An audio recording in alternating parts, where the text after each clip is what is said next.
Across the planet, night opens like a quiet theatre, and the instruments begin. Domes rotate with the patience of glaciers. Lenses chill under thin air. Arrays of mirrors face the same abyss and wait for the faintest change in its texture.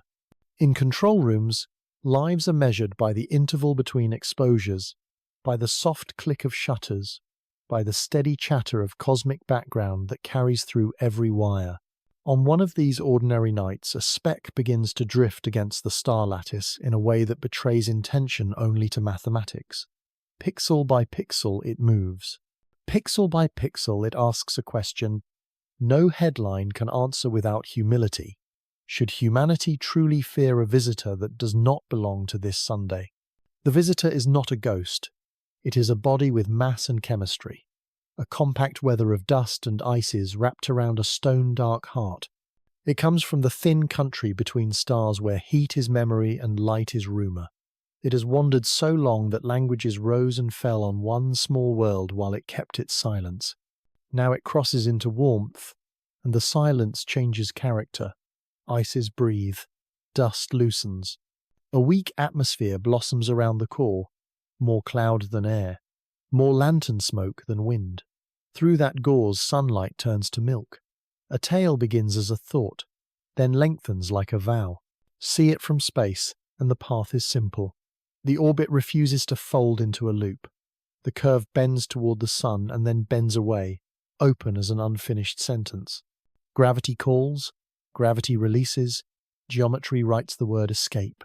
From the ground, the mind does not feel the calm of equations. It feels folklore. Comets once meant famine, battle, the deaths of kings. The species has learned measurement, but it has not forgotten omens. Between data files and memories, fear grows rank and quick, as if the past were an alarm still wired to the present. Yet the sky is a rigorous teacher. It does not reward panic. It rewards patience. Trajectories tighten with each new observation. Motion resolves from smudge to certainty. Distances climb out of guesswork into proof. The object that kindled ancient reflexes reveals a truth that is at once modest and astonishing. It is only passing through. It is not a hammer. It is not an arsonist. It is a courier with an unread note sealed beneath a crust of time. That note is not written in ink. It is written in ratios, in the fingerprint lines of molecules that shine or absorb in precise patterns. Water speaks at certain wavelengths. Carbon dioxide and carbon monoxide use their own signatures. Sodium glows like a soft ember. Organic fragments mutter in the blue. In those signs lies the biography of a birthplace that is nowhere near this system. The visitor carries distances folded into chemistry. It is a specimen from a lab that no one can visit, a shard of a protoplanetary dawn that ended before the Earth cooled enough to make oceans. Fear intrudes again, because the unknown is a mirror for every private dread. A species used to storms and earthquakes imagines celestial disasters with the same vocabulary. The scale is wrong. The timing is wrong. The script is wrong. Still, the image of ruin is vivid, and it sells. Television shows the same loops of the same pixelated smear, then invites speculation that sounds like prophecy. The real conversation happens elsewhere, at low volume, among those who care more for vectors than for drama. These are the readers of the note. They ask clean questions. How bright is the coma across time? How does the spectrum tilt when the distance to the sun shortens? How smooth is the flow of outgassing? And what does it say about crust, mantle, pore spaces? In the streets, someone looks up and sees nothing. This is the secret of most astronomical alarms. They unfold below the threshold of naked sight. The genuine story hides in graphs and residuals and error bars that shrink with discipline. A few amateurs with careful optics and more careful patience gather their own proof and join the chorus of measurements. Their images are not museum pieces. They are handwriting on a long communal letter, the kind of writing that matters because it agrees with itself over time. The visitor's light is not its own. It borrows from the sun, then scatters the lone. What looks like personality is physics. A plume points away from the star. because photons push on dust with a whispering, relentless hand. A second tail, drawn by charged particles, bows into the magnetic wind. The core remains unseen, a stone wrapped in breath.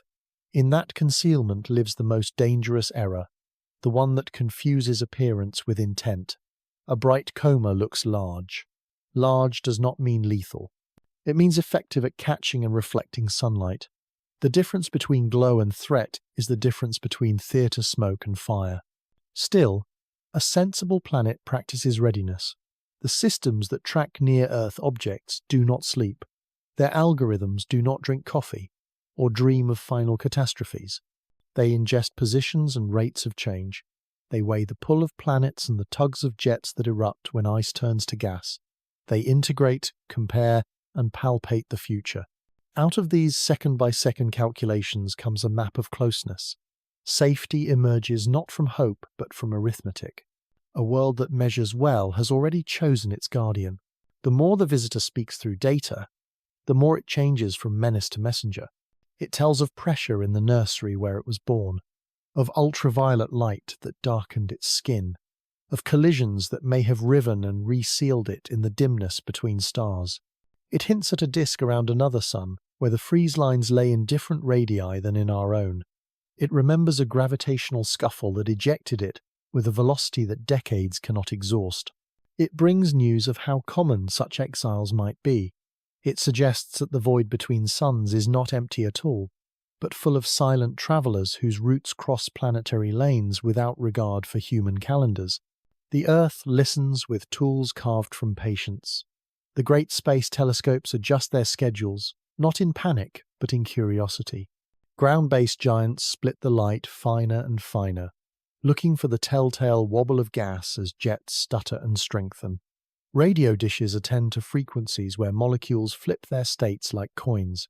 Photometers count photons like monks counting beads. The object becomes a shared meditation. Fear has less purchase inside a meditation. Attention has more room. Awe finds its chair and sits down. In bedrooms and buses and cafes, the story reaches ordinary lives as a soft background hum. Some decide it is another reason to be anxious.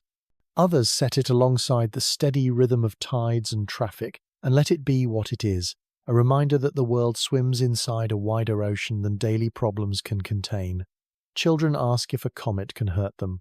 Adults try to answer without scoffing or lying. The truth is generous enough to carry grace. This particular visitor is not a threat.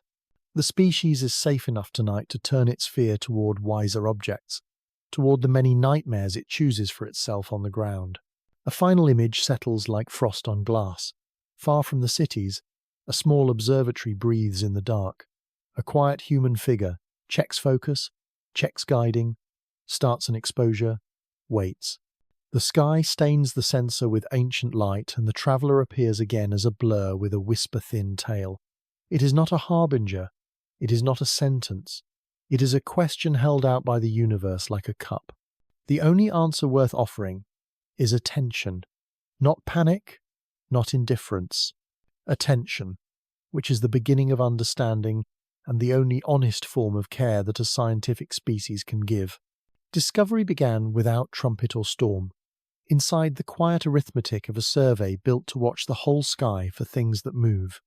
The system was Atlas, a network of wide-field telescopes wired to act as a single nervous system.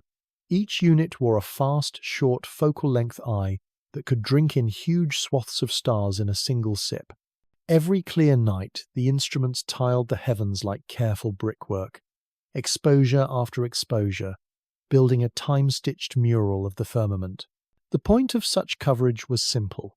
Anything that drifted between one frame and the next would reveal itself by motion, and motion was the signature of objects worth attention. The code behind the cameras subtracted fresh images from reference images, removing the steady tapestry of the Milky Way and leaving only the new, the transient, the wandering. In a control room lit by monitors, the pipeline did what it had been trained to do. It ignored hot pixels and trailed satellites. It vetoed cosmic ray scratches and the glitter of aircraft. It asked whether a dot had neighbours in the star catalogue, then moved on if the answer was yes. It searched for pairs and triplets that marched in straight lines with constant speed across consecutive frames. Those tiny lines, called tracklets, grew into candidates. Candidates entered a queue where a second stage checked them for sanity. Sanity in this world meant consistent astrometry, a brightness that behaved with the optics, a profile that looked like a point spread function rather than a smear or a piece of noise. When a candidate survived that gauntlet, a human set of eyes still looked, not because the machines were untrustworthy, but because there remained a geometry of intuition that algorithms had not yet fully absorbed. On a particular night, the queue delivered a faint mover that fit the pattern and resisted easy dismissal. Its velocity on the plane of the sky was modest, yet the parallax did not smell like a near-Earth asteroid. The machine stamped it significant. The human agreed. Positions in right ascension and declination were written into a file, along with times so precise they carried the heartbeat of atomic clocks.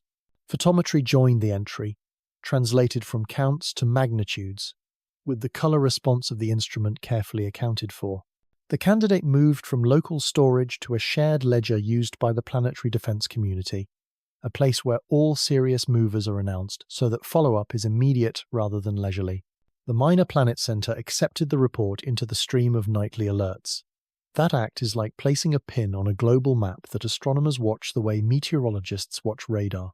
Immediately, small telescopes on several continents fetched coordinates and images were taken within minutes of the request. A fast response matters because fresh astrometry lengthens the arc of observation, and a longer arc allows orbits to shrink from fog to outline. The first handful of follow-up positions behaved beautifully. Residuals were small, meaning the predicted next place on the sky matched the reality within tight error bars. That gave confidence to ask the next question, the one that turns a curiosity into a chapter in human knowledge.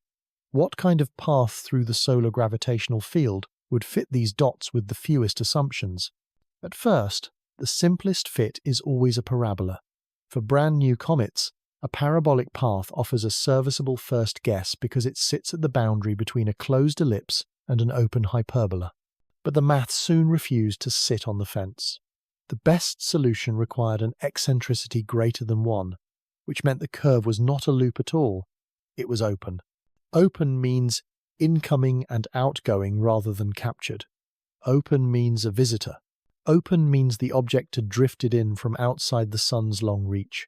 A cautious team asked for more data before letting the word interstellar land on any official page. More data arrived before morning. The eccentricity stayed above unity, and the error bars tightened like a knot. For a moment like that, the community has a script. Provisional designations are assigned, reference ephemerides are posted, and those with the right instruments begin to ask questions beyond position. If the target is bright enough, a spectrum is requested, even if crude, just to see whether familiar comet gases sing in familiar places. If it is too faint, the discipline is to keep collecting astrometry so that the path through the system becomes a narrow ribbon rather than a swath. In this case, brightness and sky position allowed the first rough spectra within days of discovery. The earliest plots were noisy but not silent. There were hints of the usual suspects that make Comet Comets glow, hints that lean natural rather than engineered, hints that calmed the wilder rumours that sometimes trail behind any object with the word interstellar near its name. Inside the survey that made the initial catch, relief, and pride shared the room. The equipment had been built to protect the planet by finding asteroids that get too close for comfort. It had also been built to make a catalogue of the moving, regardless of threat. To watch a third interstellar visitor appear in the stream was a validation of design, and also a reminder that treasure and danger live in the same searchlight. The value of a network is not only its sensitivity, but its cadence. Night after night cadence is what lets motion rise above noise. The people who tend that cadence treat weather and hardware glitches as enemies, and they cultivate redundancy. The machines do the seeing, yet the culture of their caretakers is what turns sight into discovery. The geography of follow-up was a classroom in itself. Instruments in the southern hemisphere picked up part of the load, then passed the baton to northern sites as the Earth turned. Radio quiet valleys, high desert plateaus, islands with clean air flows, each sent their hours to the shared enterprise. The planet's rotation became a virtue, giving a continuous chain of timestamps that denied the object any chance to slip between gaps. Amateurs with well-collimated optics found it too faint but reachable with careful stacking. Their contributions were not decorative. Each clean measurement from a small pier helped a large fit converge. Even the first week yielded a shape in the brightness curve. The object brightened with decreasing distance to the sun, but the rate of brightening carried personality.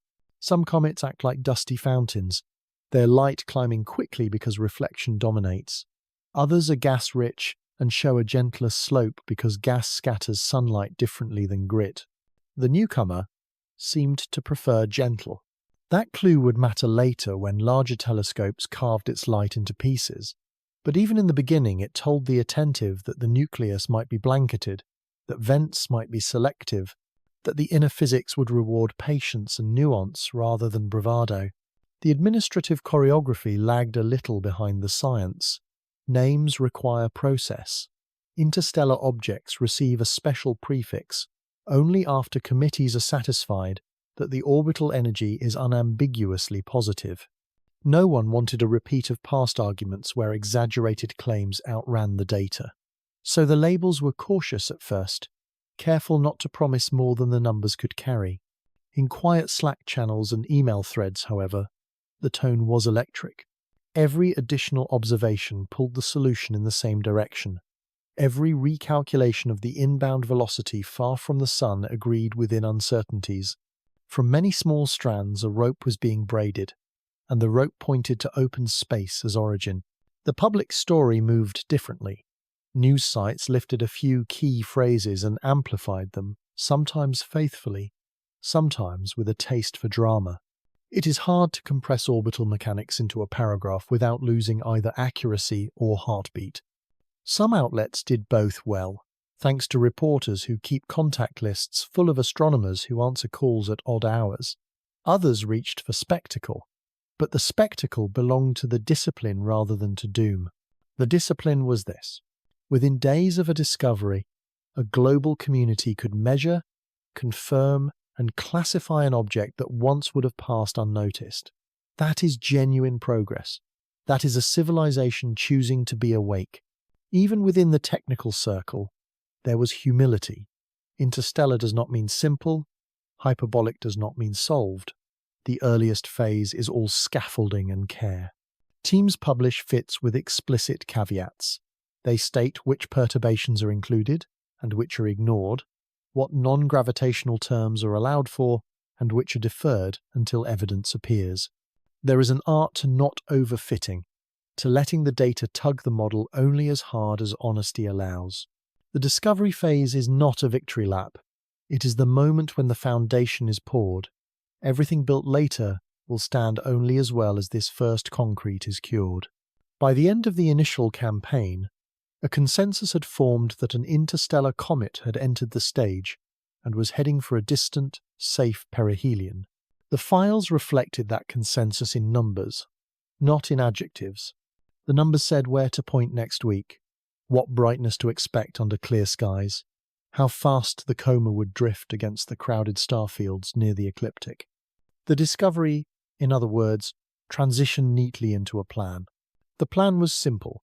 Relentless attention with many eyes and many filters, the patience to watch a stranger reveal itself one measurement at a time, and the discipline to let the object be what it is, rather than what anyone needs it to be for a headline.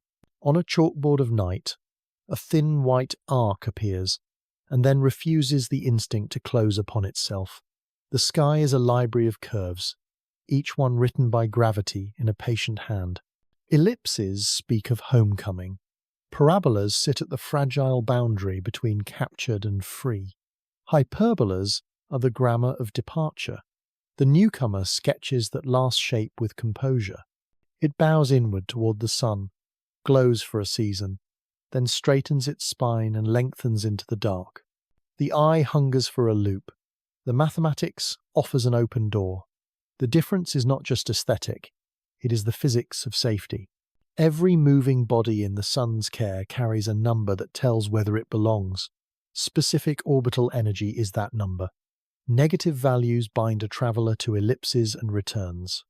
0 belongs to parabolas, a knife edge between staying and leaving.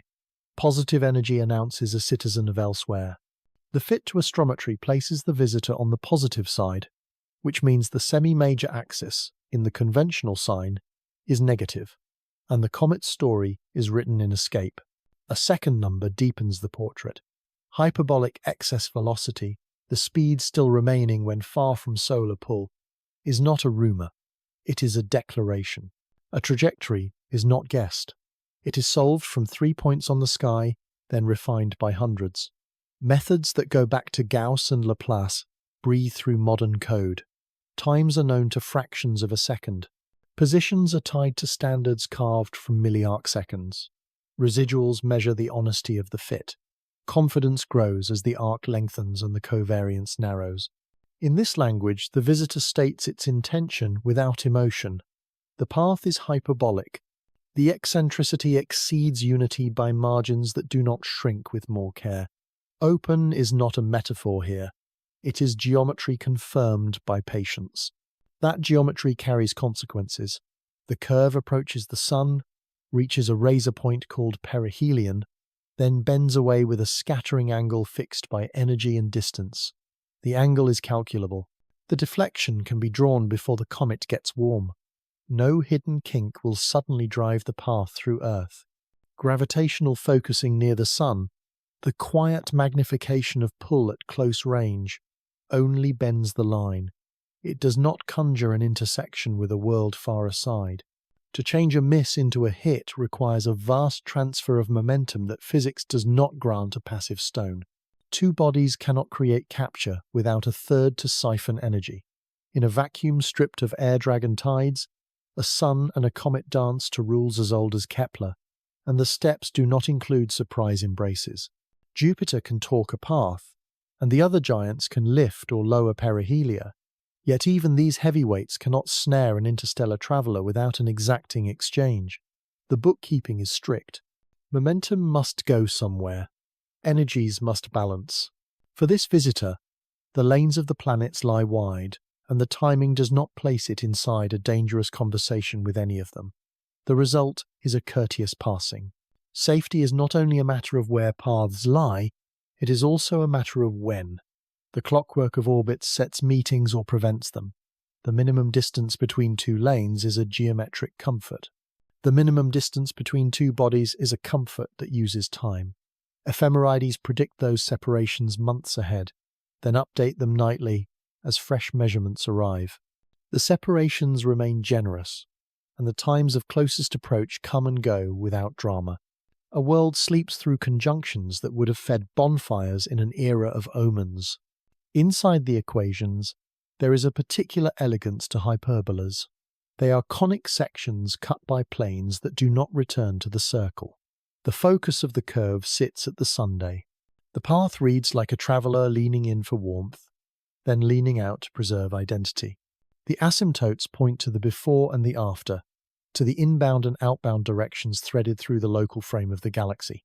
The sight of such a curve can feel like defiance to a mind that expects cycles. It is not defiance. It is the natural signature of a guest. There is a small correction that honest modelers eventually add. Comets breathe. Jets push.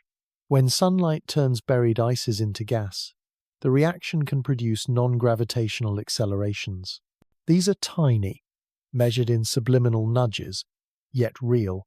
They can imitate a weak thruster and alter a path by more than pure gravity would allow.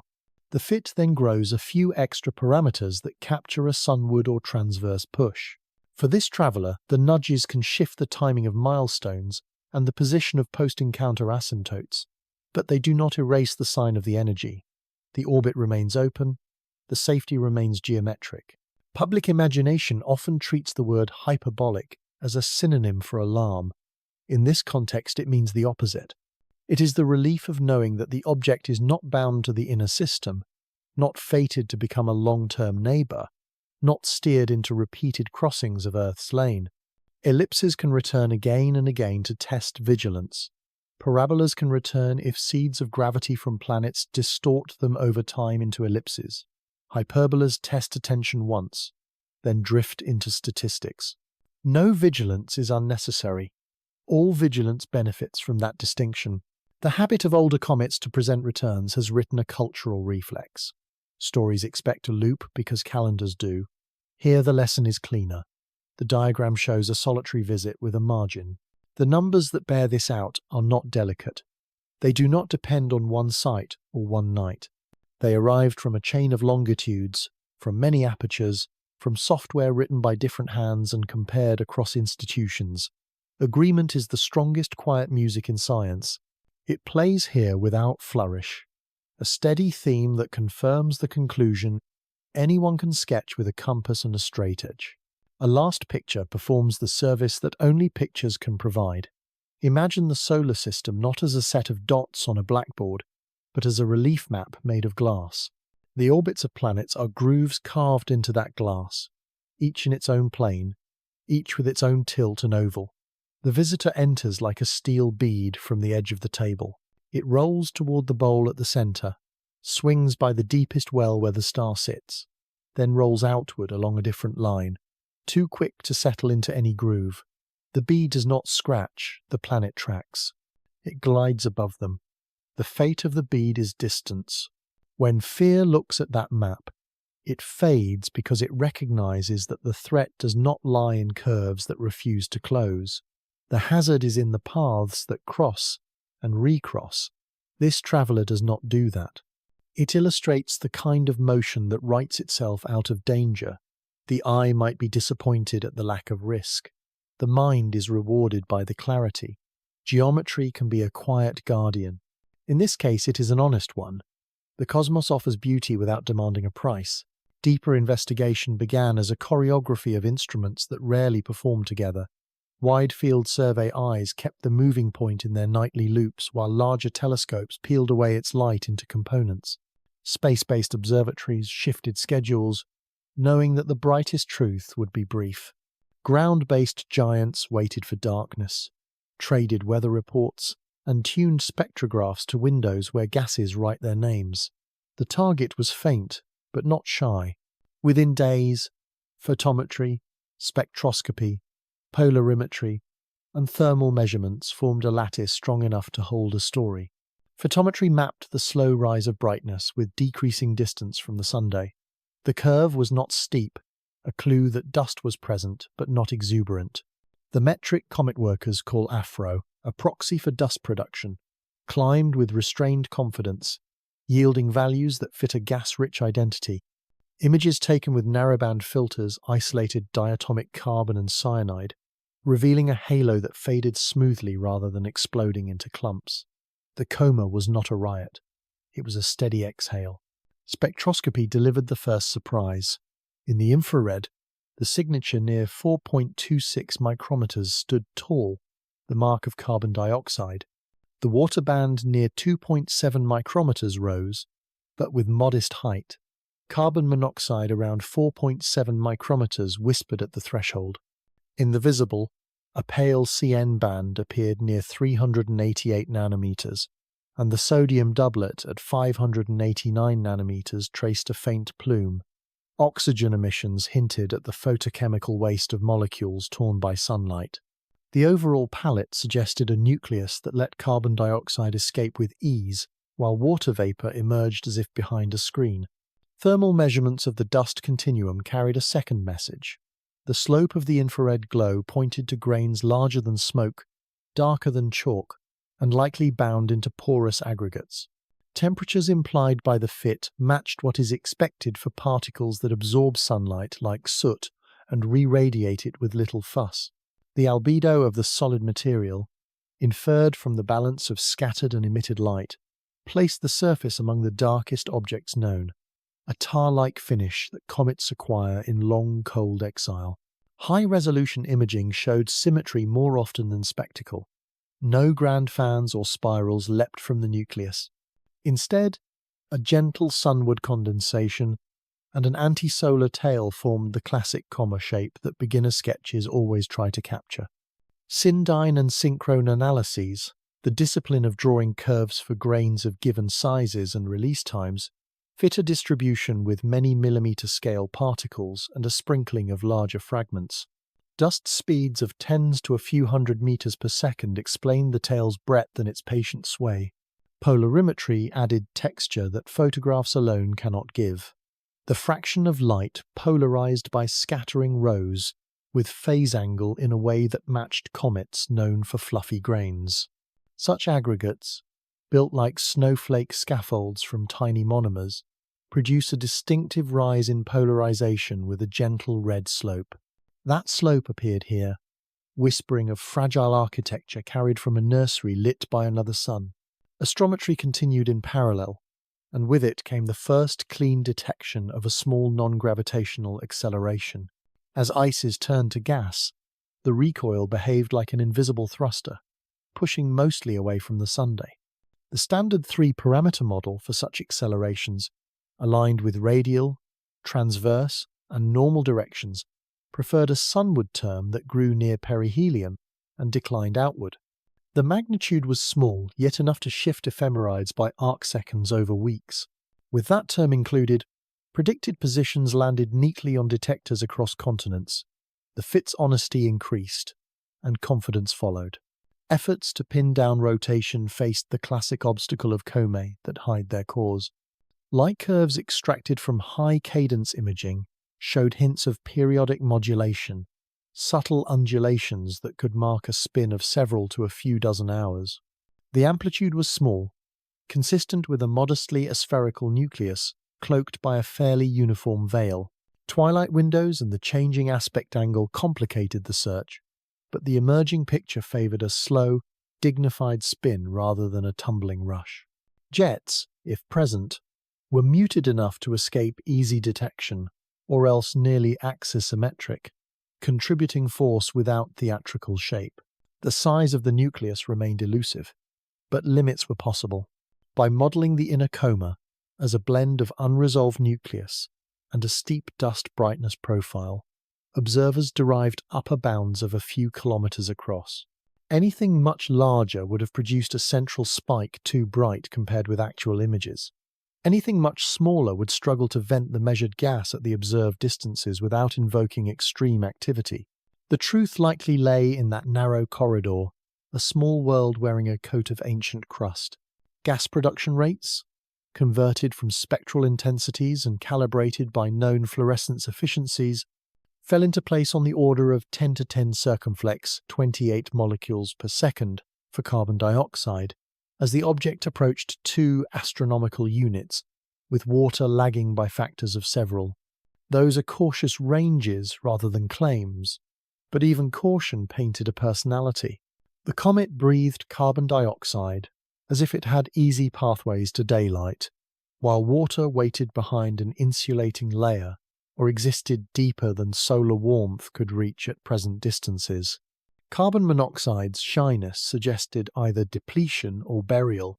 From such chemistry emerged inferences about history.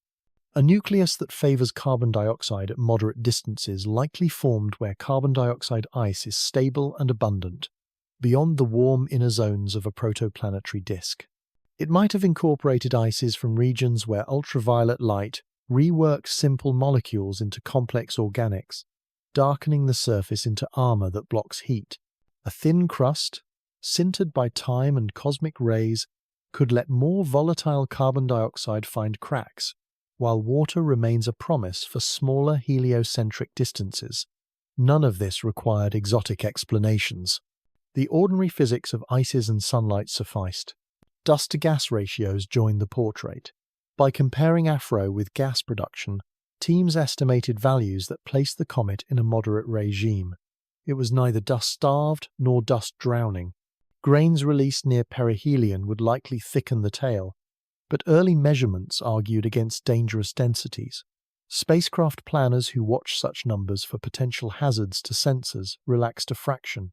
The sky could be dramatic and still be gentle to hardware.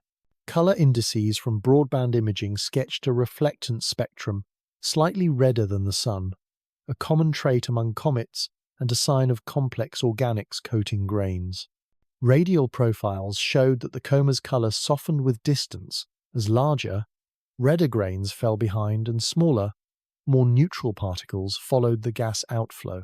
This natural sorting turned the inner coma into a warm hue and the outer into a paler haze. A handful of fortuitous star occultations tightened the knot further. As the moving halo crossed in front of background stars, brief dips in starlight betrayed column densities of dust and gas along thin lines of sight. The dips were shallow, confirming that the coma was transparent enough to rule out thick, hazardous sheets. Such events, measured with millisecond timing by small telescopes, became gold for modelers who prefer constraints grounded in geometry rather than only in global averages. As weeks passed, the combined evidence nodded toward a coherent idea. The nucleus was small, dark, and insulated. Carbon dioxide had the early advantage. Water would likely assert itself nearer the sun, but would never dominate in the flamboyant style of some long-period comets born in this system. Non-gravitational nudges were real but modest, refining the outbound aim rather than inventing drama. Dust grains were light, weakly bound aggregates that took soft kicks and formed a tidy classical tale. What began as a dot turned into a dossier. The dossier did not shout catastrophe. It whispered process. The object had personality that could be read with patient light.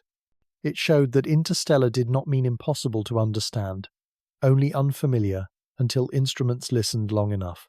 In the end, deeper investigation did not erase mystery. It transformed mystery into questions with better edges, the kind that can be held, turned in the light, and answered with the next round of data.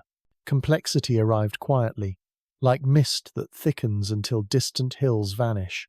The curve of brightness that once looked obedient to distance altered its pace, then altered it again. Near 3 astronomical units, the comet brightened with the gentleness expected of gas-rich activity. Closer in, the slope flattened as if a hand had been laid on the dial. Weeks later, a sudden steepening appeared without warning, a pulse that refused to be folded into any single power law. Models that fit yesterday's cadence slipped on today's ice. The light itself began to sound syncopated. Chemistry followed with its own mischief. Carbon dioxide lines kept their spine while water lines arrived late and timid. At distances where water should have announced dominance, it behaved like a guest speaking softly from the doorway. The ratio between the two volatiles, at first a curiosity, became a riddle when thermal models said solar heat ought to have reached depths where water ice could answer with confidence. A crust could explain the delay, yet the required insulation would also choke the vigorous carbon dioxide flow now plainly seen. The arithmetic of pores and pathways argued with itself. Momentum told a different story again. The tiny non-gravitational shove, once directed cleanly away from the sun, began to lean. Fits improved only when a transverse turn was allowed, as if a persistent jet were angled sideways relative to the Sun-comet line. That sideways push hinted at a nucleus with a tilted spin axis and a vent that stayed loyal to a fixed latitude. Such a geometry would create seasons, with one hemisphere lifting gas more eagerly than the other. But rotation measurements remained ambiguous, and the preferred pole solution multiplied rather than reduced possibilities. A world the size of a town was offering the same confusions that plague climate maps of planets. Polarization added its own tug of doubt. The phase curve showed a negative branch deeper than expected, a dip that comets with very fine or very fluffy grains commonly display. Yet the thermal continuum implied grains larger than smoke, grains capable of carrying heat like quiet embers. Taken together, the two sets of measurements suggested aggregates built from tiny monomers but clumped into millimeter scaffolds, a compromise that pleased instrument specialists and still left a residue of unease. The dust seemed both delicate and stubborn, both frost and cinder at once. Even the tails refused a single sentence. Sodium glowed more emphatically than simple inheritance from water could justify, implying release from dust rather than from parent molecules in the gas. The ion tail, thin as a rumour, suffered disconnection events when the solar wind changed its magnetic seams, but the timing of those detachments did not always match forecasts from heliophysics. Space weather, unruly at the best of times, smeared cause and effect until jet physics and magnetism overlapped like fingerprints in the same smudge. A handful of carefully timed star occultations deepened rather than relieved the puzzle. The dips were shallower than the photometric dust estimates predicted. Forward scattering could reconcile the views, if grains were shaped to throw light preferentially ahead into the observer's line of sight. That solution asked for fractal grains with empty interiors and ragged edges, the kind that grow in low-speed, low-density environments. Such grains would also explain the gentle tail broadening. They would not explain the occasional sharp kinks seen near the inner coma, features that looked like the afterimage of brief, collimated gusts. Searches for a clean rotation period met a hall of mirrors. Some nights showed a soft modulation that pointed to a spin of roughly a dozen hours. Other runs supported a longer rhythm. Still others were dominated by seeing conditions and coma evolution.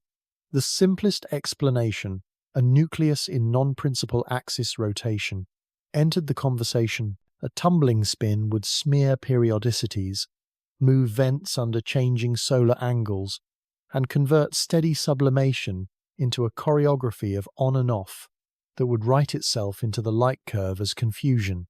But tumbling cores damp with time, and the presence of gas should have hurried that damping. The tension remained in place, a knot waiting for better time sampling. A more subtle discord crept in from archival plates and survey stacks. Recovery images that extended the inbound arc hinted at a direction of approach shifted by hairbreadths when fitted without non-gravitational terms. Adding a transverse term restored harmony, but the magnitude required for that correction implied a jet power that, if present early, should have left clearer fingerprints in the coma shape. Either the jet had awakened only recently, or its collimation wandered, or the coma was more forgiving to asymmetry than artists of comic cartoons often suppose. Colour told a tale that refused to sit still. Broadband reflectance was slightly redder than the sun, but the redness grew with phase angle more briskly than many comets of similar gas richness. Phase reddening usually indicates multiple scattering among rough grains or surface textures that hide and reveal facets as the geometry changes. Inside a coma, where single scattering dominates, the effect ought to be modest, yet the numbers moved. If grain populations were evolving on timescales of days, with larger, redder aggregates dropping behind while fresher, paler fragments took the lead, then the dance of colour might be understandable. The required turnover rate pressed credulity. Spectra drifted into paradox again when CN emission strengthened, while parent HCN lines sat near detection limits. The imbalance suggested that a significant fraction of CN arose not from direct release at the surface, but from photolysis of complex organics in dust grains distributed through the coma. That distributed source complicated the neat conversion between observed CN and underlying parent inventory. Production rates became a conversation more than a number, and any attempt to compare this interstellar visitor to catalogued families of comets acquired a margin note in pencil that read, "Handle with care." Here and there, deep stacks hinted at faint companions hovering near the head, tiny clumps that moved with similar motion and then faded. Fragmentation would be one explanation, but consistent, repeatable identifications remained scarce, and the dynamic behavior of such clumps was less lively than true fragments typically display. Another possibility was transient condensation along the line of sight, a trick of geometry and forward scattering that breathed these knots into existence where no boulder had actually broken away. The eye desired drama. The data offered ambiguity. The theory leaned into the gaps with suggestions that made the object stranger in pleasing ways. If the nucleus carried layers of amorphous water ice enriched with trapped carbon dioxide, then at temperatures below those needed to free bulk water, pockets of gas could migrate and explode through capillaries to space. That mechanism would feed the carbon dioxide lines while the water stayed largely quiescent, and it would create jets that flickered with the rotation of the nucleus. Laboratory measurements under interstellar radiation doses support such reservoirs, but scaling those results to a body kilometers across remains less than tidy. Kinematics whispered another provocation. The inbound velocity vector matched the quiet drift expected from the Milky Way's thick disk population more closely than the cold, thin disk. If that lineage were correct, the traveller might predate the Sun by billions of years, carrying a surface weathered by cosmic rays to a stiffness beyond the experience of most comets known so far. A skin so ancient would be stingy with heat flow, unpredictable in its cracking, and selfish about what it allowed to vent. Gas would find pinholes, not fields. Dust would emerge in curated sizes. Outgassing would write its story in punctuation marks, not paragraphs. All along, the geometry of the encounter stayed courteous. The object kept its distance with the elegance of a well-engineered flyby. The rising mystery did not gather around danger to oceans or cities, but around the refusal of the visitor to fit comfortably into any single comet cast. It acted old and new at once, primitive and processed, timid and bold. The usual boxes, designed by decades of surveying native comets, sat open on the workbench without accepting the specimen inside. By the time the curve of brightness reached its next change of heart, the community had learned to keep a journal rather than a ledger. Notes were written in patient ink. Seasonal models were sketched with blank spaces left for wind and intuition. Observing campaigns pivoted toward longer sequences, toward time-resolved spectroscopy and polarimetry, toward coordinated monitoring that could separate the pulse of rotation from the weather of the solar wind. The deepening was not a descent into fear, but an ascent into strangeness. A small body from another cradle had arrived, and proved that it could disagree with expectations without breaking any laws. Such disagreement is the favourite soil of discovery, and the only honest weather in which awe can breathe. Speed in space is a kind of weather. It moves without rumour, invisible until it touches something that can measure it. In the heliocentric frame, the visitor arrives with a quiet surplus of energy that does not belong to the Sunday. It carries that surplus like a passport. Far from the star, the number called excess velocity is the speed that remains when gravity has little left to say. Tens of kilometers per second are common for travelers between stars. Near the Sun, the same traveler runs faster, pulled into a steeper fall by a well that deepens with every million kilometers. The rush at closest approach is not a mood. It is a lawful reply to gravity, a conversion of altitude to haste that leaves the nucleus unchanged in purpose. The body does not choose to rush, it obeys. The path that carries such speed threads a plane the solar system has chosen for itself. That plane is the ecliptic, the flat sheet on which the planets write most of their circles. A newcomer that arrives from a different tilt cuts those circles at an angle. If the angle is steep, it pierces the sheet like a needle. If the angle is gentle, it slips along the page as if tracing an unfamiliar line of script. Sometimes the direction is prograde, the same sense as the planets, a flow that respects the spin of the disk that made them. Sometimes it is retrograde, a motion that reads the sentence backward. Retrograde is only a relation, not a rebellion. It means that the object approaches the Sun from a direction that makes its track against the stars reverse the traffic of the zodiac. Tilt and direction together decide where the sky will present the traveller to human eyes. A low inclination path near the ecliptic keeps the object inside the thin ribbon of constellations that carry the 12 signs. A high inclination path climbs away toward constellations that planets rarely visit. For those who plan observations, this geometry is the first commandment. It tells when darkness will coincide with the object's rise. It tells which hemisphere will inherit the best angles. It tells where telescopes must turn and how quickly they must track. It tells how often the object will slide near bright stars that complicate photometry, and how often it will cross empty rooms of sky where a faint haze can be measured without neighbours. Nodes matter when tilt meets the ecliptic. The ascending node is the place where the path climbs north of the sun's sheet. The descending node is where it sinks south again. At those crossings, the object and the planets share a lane in projection, even if time keeps them far apart in truth. Such crossings are delicate for observers, not because danger sharpens there, but because geometry plays tricks with glare and elongation. Near a node, especially near conjunction with the sun, the line of sight shortens and twilight lengthens, turning honest light into a difficult whisper. The result is a period when ground-based attention grows thin. This interval of difficulty has a quiet name among planners. They call it the time of ecliptic shadows. Ecliptic shadows are not cast by matter. They are cast by alignment. When an object passes near the sun in the sky, daytime swallows it. Twilight tries to help and fails. The air is too bright and the angle too shallow. Instruments that need night must wait. Instruments that can dare daylight, like solar coronagraphs and specialized space-based eyes, sometimes catch a thin stream of dust curling away from the star, a silhouette against the sun's artificial eclipse. Even then, the sight is brief, a cameo in the glare. For weeks around that alignment, the story of the traveller is written more by prediction than by new measurement. The ephemeris carries the line forward in time, and instruments stand down or turn to other work. Patience becomes the technique. Retrograde motion writes a second kind of theatre.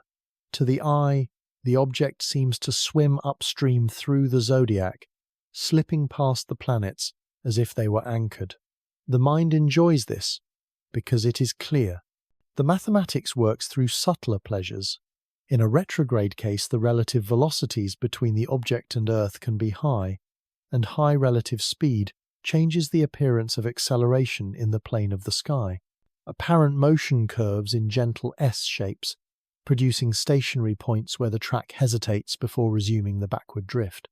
The dates of those pauses are the hinges that schedules swing on, because pauses can keep the object longer in a useful patch of sky and permit deeper exposures without losing it to the edge of a camera's field. Tilt does more than position an orbit. It sets the angles at which sunlight strikes the coma and tail. Radiation pressure pushes dust away from the sun along a vector that does not care about orbital semantics, but the position angle of that vector in the sky matters. A near-ecliptic path means the dust tail threads the same ribbon where planets parade, which invites confused overlaps and projections that mimic kinks or filaments. A steeper path lifts the tail into emptier sky, making structure easier to resolve. Ion tails depend on the magnetic wind, not on the ecliptic, yet even their delicate lines are easier or harder to see depending on how tilt arranges the geometry of contrast. Speed shapes sublimation simply through time in sunlight. A visitor that races through perihelion gives heat less time to soak into depth. Surface layers speak, deeper layers wait. The opposite happens for a body that lingers. With an interstellar traveller, haste is the rule. The curve of distance tightens for a short season, then relaxes. That brevity can protect volatiles from deeper loss, preserving cliffs of ancient chemistry for a later encounter in another system. What appears as a hurried visit is, in that sense, a conservation of memory. The nucleus keeps its library by passing too quickly for fire to reach the locked stacks. In the terrestrial sky, ecliptic shadows split an apparition into acts. Act 1 comes before conjunction, when pre-dawn or post-sunset windows allow imaging at low air mass. Act 2 is the hidden passage when the object slides behind the sun's region, and only instruments built for solar work can hope for a trace. Act 3 is the re-emergence, the outbound leg, often lower in brightness but cleaner in geometry, a time when the coma thins and the dust tail narrows, making gas signatures easier to extract. Observers plan like theatre managers, who know when the curtains will fall, not from sentiment, but from the turning of Earth around its star. The gravitational bowing of the path near the sun can be seen in the changing direction of motion night by night. Before perihelion, the track leans one way. After perihelion, it leans the other. This hinge is a compass for those who enjoy reading the sky by naked eye in dark places. Even if the object is only a faint smear, the change in drift after the closest point marks the transition from falling to fleeing. The turn is not sudden from a solar system scale, yet it is perceptible in patient images stacked over days. It is the simplest signature of a hyperbolic arc that anyone can witness with a small telescope, a reminder that celestial mechanics offers public demonstrations. A tilted, retrograde path intersects the meteorological life of Earth only through symbolism. The dust released is thin, spread over a volume large enough to humble any fear. Yet the relative speed that shapes the coma also shapes the grains ejected. Fast motion biases the distribution of particle sizes that escape, because weakly bound pebbles do not linger near a nucleus with little time to hold them. The tail becomes a sieve that sorts by inertia, and the sky draws a diagram of that sorting for those who can resolve it. The lesson is less about danger than about efficiency. A brief sunlit season chooses which parts of the nucleus can find space. Speed writes one more note, a practical one. Motion against the stellar background sets the exposure times that imagers can use before smearing eats the signal. A slow mover invites long shots and deep stacks. A fast mover forces short clips and careful tracking. A near-ecliptic retrograde wanderer can be both, slow at large distance, quick near the sun, then slow again beyond. Instruments must pivot to match, shifting techniques as calmly as a sailor trims a sail for a new wind. The art of measurement lives in those pivots. At the edge of the mind where metaphor listens, tilt becomes posture, and speed becomes temperament. A body approaches a family of planets, bows in passing, and goes on without apology. The ecliptic receives the crossing, then recovers its quiet symmetry, planets returning to their never-ending rehearsal of ellipses.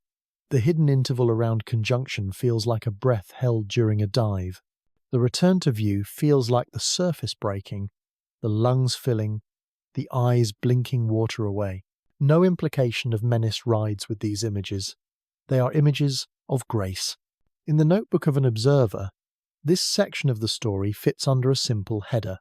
Geometry governs. Numbers tell where and when.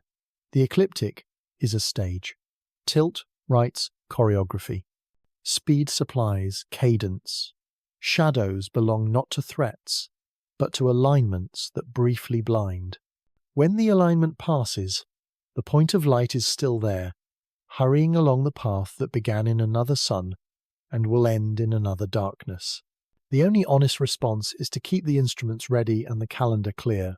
Measuring the heart of a comet is a study in restraint. The brightest part is not the stone itself, it is the veil that the stone creates.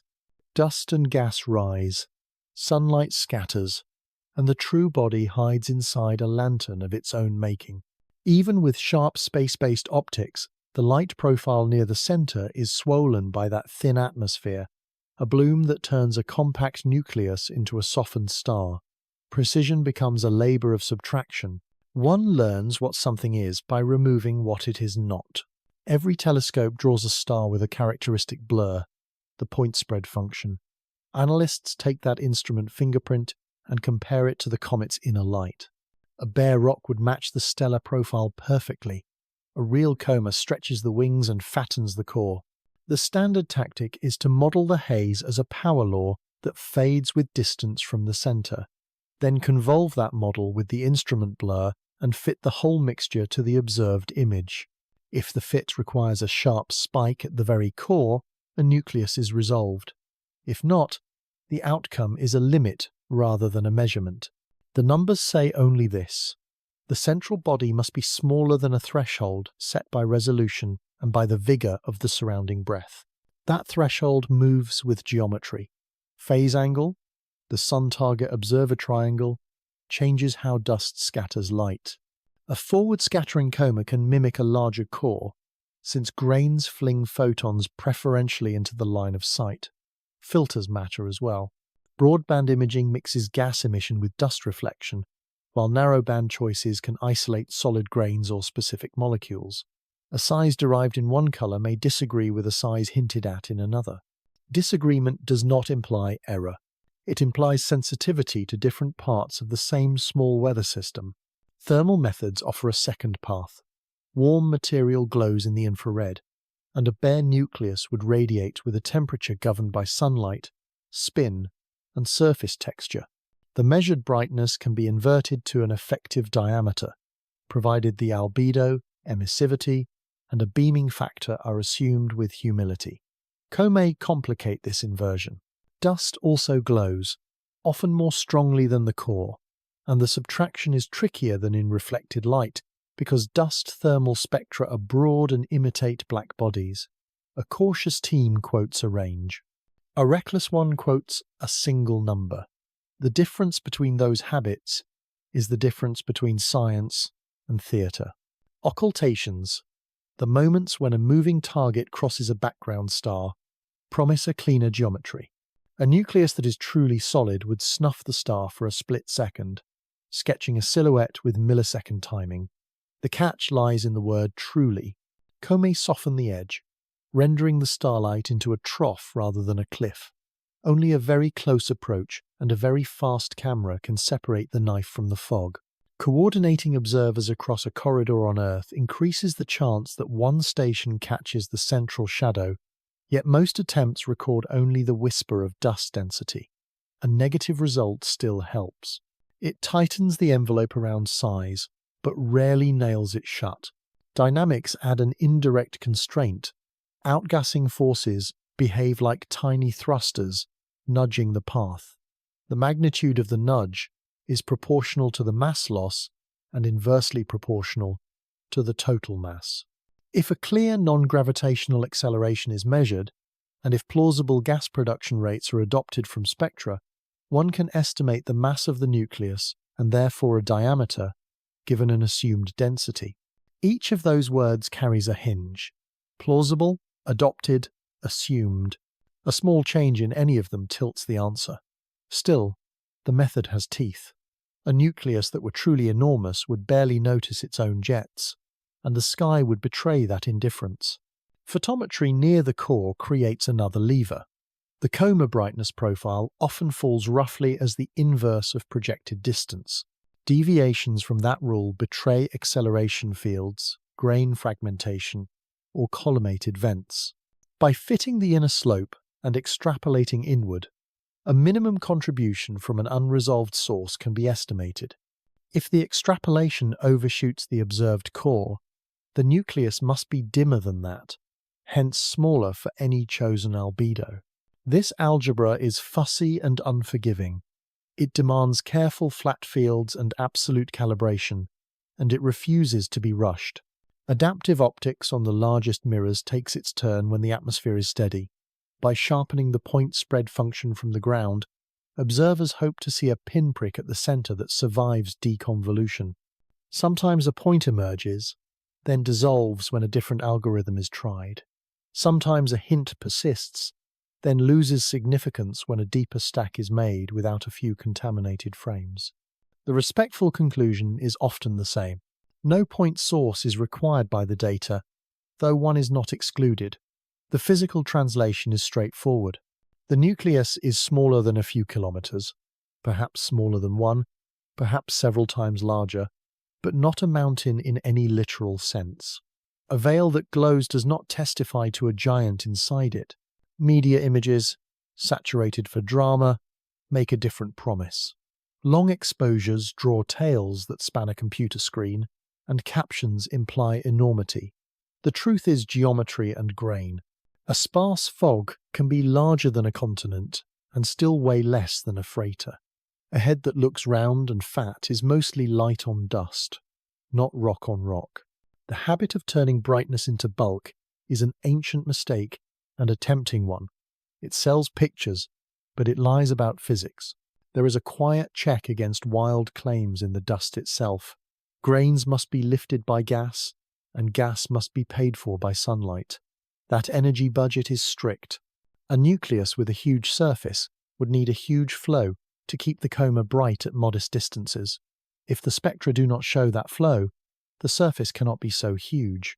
Conversely, An extremely small nucleus would have trouble supplying the observed dust unless its surface were fresh and fissured in a way that would probably advertise itself with violent jets. The object's manners, steady and measured, steer the estimate toward a narrow middle ground. Some hope for a late gift from geometry.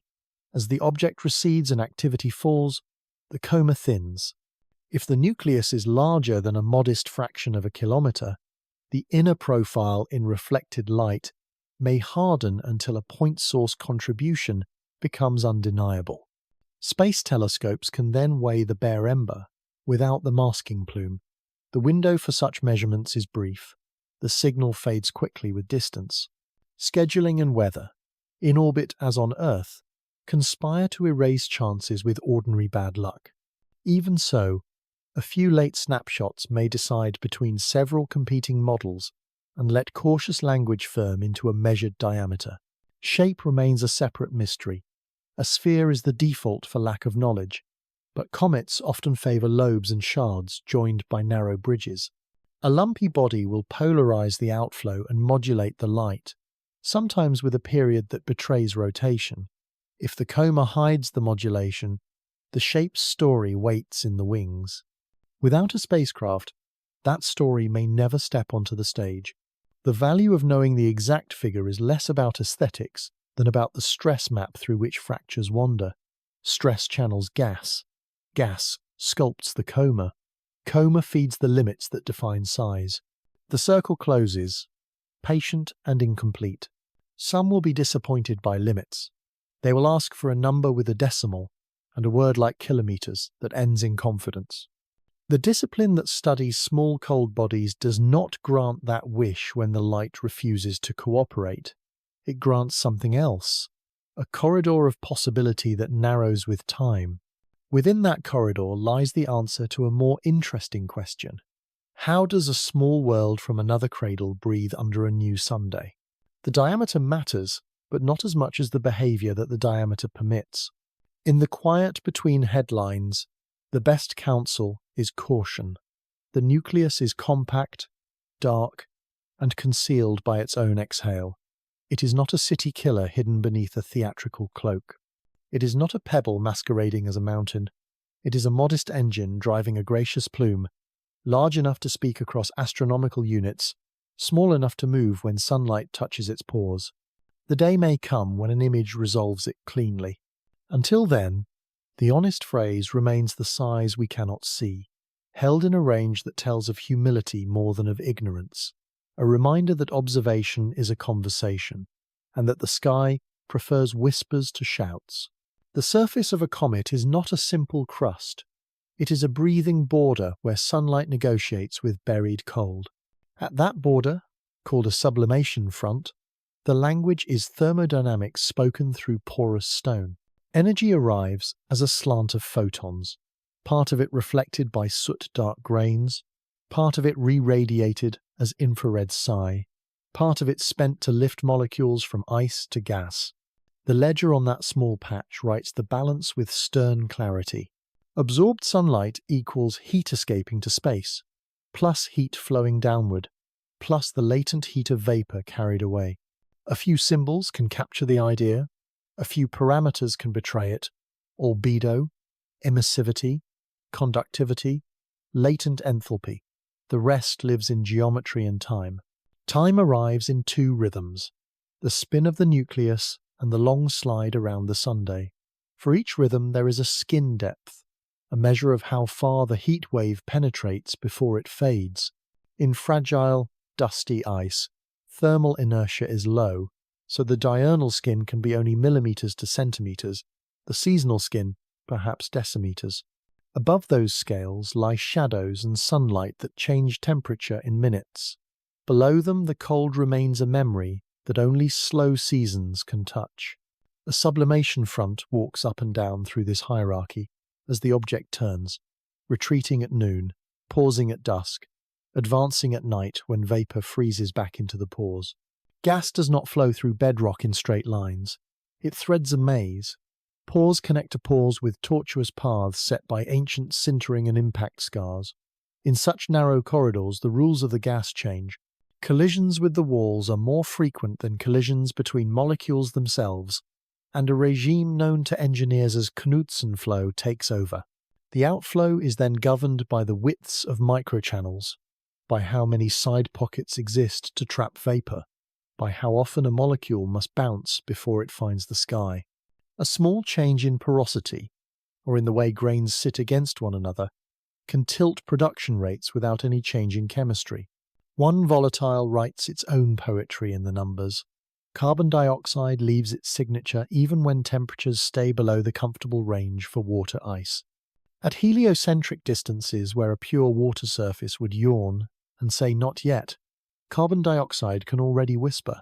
A crust that resists heat will favour that whisper, letting the colder ice find the cracks while the warmer ice remains mute.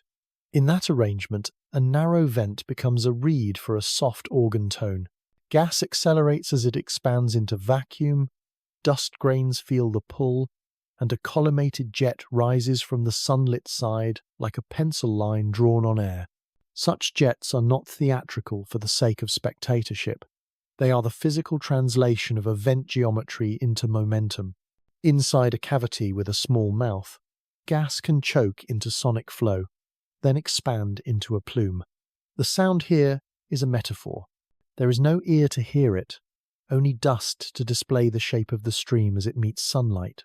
Collimation is strengthened by topography, by self-shadowing that cools nearby walls and reduces side leakage. A cliff face with micro-alcoves becomes a choir loft for a dozen small nozzles. Each nozzle pumps molecules at speeds of hundreds of meters per second, a poor man's rocket that nonetheless pushes on the body that hosts it. The push reveals itself in the slow arithmetic of astrometry. Fit a trajectory with pure gravity and the predicted point on the sky lands a little short or long. Add a term along the sun line, a tiny radial acceleration that scales gently with distance, and the points fall into tighter agreement. Allow a transverse term aligned with the motion, and the fit sharpens again. The literature calls these A1 and A2, coefficients in a model that treats outgassing as a faint thruster tied to insulation. The values are small, yet their reality is the signature of the sublimation front. A jet that favours one hemisphere produces a net impulse that does not average out over a rotation, and the sky writes that bias into the outbound aim. Rotation itself pays a price. Gas that leaves the surface carries angular momentum, and if the vents are arranged without symmetry, the nucleus is torqued. Spin can speed up or slow down by fractions that only careful light curves can recover. The pole can precess, changing which latitudes fall under the noon Sunday. Those slow changes feed back into the activity map, which feeds back into the torques again. In this loop, the comet finds a temporary identity, a climate of its own making where an active belt migrates like a season drawn across a miniature world. Under the surface, the game is about permeability, grain size, and the rise of voids. When vapor moves through a matrix of loosely bound dust, it can carry fine particles upward. Some lodge and glue the poor walls, sintering into a stronger crust. Others escape, leaving a cavity that grows until its roof fails in a brittle collapse. A new window then opens to sunlight. Production surges, not because chemistry changed, but because geometry did. The surge fades as the fresh surface roughens and fills. The light curve, read without context, would call this an outburst.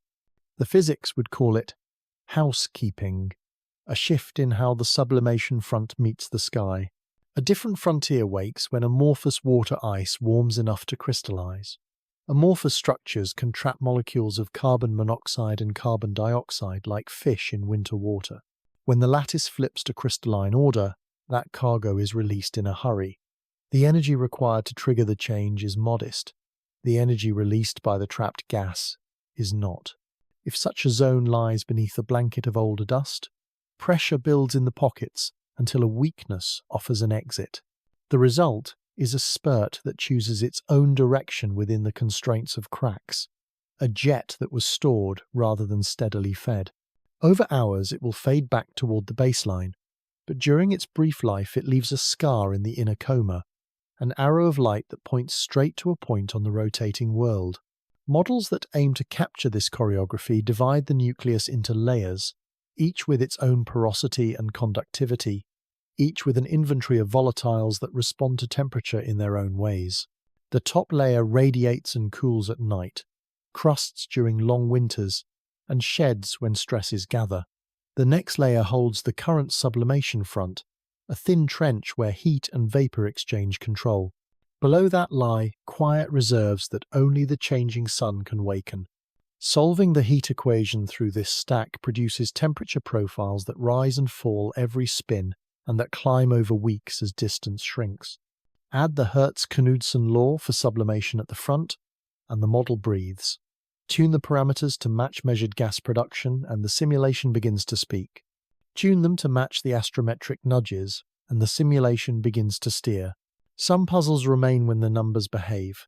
Water that should dominate at a given distance can still lag if the pores above it are filled by earlier products. Carbon dioxide takes the easier exits. Water waits behind a film that conducts heat poorly. The consequence at the surface is a spectrum that looks alien only because the transport above the front is selective. Chemistry is not lying. Plumbing Island. Meanwhile, sodium near 589 nanometers can glow more strongly than the water story alone would predict. A sign that dust grains themselves, perhaps rimmed by salts, are sputtering atoms under sunlight, adding their own thin breath to the scene. The day side is not the only author of activity. Dawn and dusk produce thermal tides in miniature. A region that shifts from darkness to light can release a surge as frost evaporates from pore mouths. Evening can freeze vapor back into shallow hollows, sealing leaks and pushing flow into fewer, more coherent jets that persist through the night as warm gas rises from deeper layers and chooses the only available paths. Each of these tides writes structure into the coma that a patient's spectrograph can track. A rise in carbon dioxide here, a fall in water there, a lean in the vector of the net force that nudges the orbit. Even dust remembers the front that lifted it. Large, porous aggregates carry the thermal color of their birthplaces, warming slower than compact grains, cooling with a longer tail. Polarization and infrared slope betray that heritage. The grains that experienced high-speed nozzles carry scars in their size distribution. Those that drifted from diffuse leaks keep a softer profile. The tail becomes an archive, length and curvature recording not only radiation pressure and magnetic wind, but also the flags of which vents were singing on which mornings. Everything about this physics invites caution before panic. A visitor that glows with carbon breath and whispers weak water is not breaking laws. It is honouring boundary conditions set by grain and crack. The same jets that paint a delicate fan on space are the ones that tilt the path by a whisper, not enough to invent menace, enough to add personality to a line of motion. The sublimation front writes its diary in ratios and in tiny accelerations. Read with patience. The diary tells of a small world that keeps its promises to heat and to pressure, that answers sunlight with the craft of gas, and that leaves the rest of the drama to those who do not listen long enough. Galactic space is a quiet current, and every traveller carries the memory of that current in its speed. A small body, with no engines of its own, cannot choose its song. It keeps the rhythm of the star that released it, plus the tiny tremor of the kick that set it free. If the path through the sun's domain can be measured cleanly enough, the past can be weighed. Motion becomes ancestry, and a line on a chart turns into a family name. The key lies in the inbound vector, before sunlight warms the surface and jets begin to push. Astronomers take that early velocity with respect to the sun, lift it into the rest frame that local stars share, and then break it into three components. One points toward the galactic center and is called U. One follows the direction of rotation around the galaxy and is called V. One rises out of the disk toward the North Galactic Pole and is called W. These quiet letters are fingerprints. Populations of stars fill different parts of this UVW space, and long study has shown the patterns. The thin disk hums near the local standard of rest with gentle dispersions. The thick disk is warmer in motion, lagging rotation, and rising higher above the plane. The stellar halo is wilder still, with orbits that do not mind if they move with or against the spin of the galaxy. An interstellar comet does not glow with spectral lines that reveal iron content or oxygen abundance the way a star does, so chemistry cannot easily place it in a population. Kinematics can. If the V component lags the local standard of rest by several tens of kilometers per second, if U and W are larger than the thin disk would suggest, the odds tilt toward the thick disk. That lag is called asymmetric drift. It is the statistical consequence of orbits that trade speed for safety, wandering farther from circular paths and therefore spending more time where rotation is slower. Add a vertical motion strong enough to lift a traveller far above and below the plane, and the portrait sharpens. The path whispers thick. Ejection from a planetary system adds only a modest twist to that portrait. When a young giant planet slings a small body outward, the speed relative to the parent star is usually a few kilometers per second. The star itself carries tens of kilometers per second through the Milky Way. The larger number dominates. The result is that an interstellar object behaves like a messenger sealed in the envelope of its star's galactic motion, with the ejection giving a small slant to the letter but not changing the address. Over billions of years, the envelope can be scuffed by encounters with molecular clouds and by the slow shove of spiral arms. Yet the basic return address remains legible. Translating a measured approach into ancestry is a careful exercise. The inbound radiant on the sky is located. The speed at infinity is derived after subtracting the sun's pull, and then a transformation turns those figures into UVW. Uncertainties are folded in with a Monte Carlo ballet, where thousands of slightly different inputs are marched through the same math to build a cloud of possible answers. The cloud is then compared with the known velocity ellipsoids of the galaxy's major components. Thin disk distributions are compact, thick disk distributions are wider and centered on a lower V. Halo distributions sprawl and often wander near or through retrograde space. When the cloud nests inside the second of those three, ancestry becomes plausible rather than poetic. Ancestry brings age in its wake. The thick disk is an older chapter of the galaxy, home to stars whose clocks read 8 to 12 billion years. A small body that shares that motion may not date back to the beginning of that span, yet the odds favour a birth long before the sun learned its first seasons. That scale of time matters. It tells why a crust can be so dark that it drinks sunlight. It tells why porosity can be a labyrinth, sealed here, open there, the work of eons of freeze and thaw under a slow rain of cosmic rays. It explains why chemistry looks familiar and estranged at the same time. A set of ices laid down in a nursery that knew a different balance of heat, light, and dust. The vertical motion carries its own poetry. W is the measure of how far and how boldly a traveller rises out of the disk. Stars and their debris oscillate like beads on invisible springs, bobbing above and below the midplane with periods of tens of millions of years. A body with a healthy W sees the galaxy the way birds see a valley, not only from the floor but from the clean air above. It spends time in thinner neighbourhoods, where collisions are rare and where a small wanderer can survive longer than in crowded lanes. That survival writes itself on the surface as a varnish of age that even a new sun cannot quickly erase. All this rests on the idea that small bodies are faithful witnesses of stellar motion. They largely are. Their mass is so small that the gentle diffusive heating of the disk shapes them just as it shapes stars, through many tiny gravitational conversations over time. Close stellar encounters are rare enough that most will not be torn into radically new orbits. The ones that do suffer a rough meeting become part of the halo's strays, a minority that wears its trauma in extreme speeds. When a visitor does not display such extremes, when its approach reads like a patient glide rather than a slingshot, patience points back to the thick, not the halo.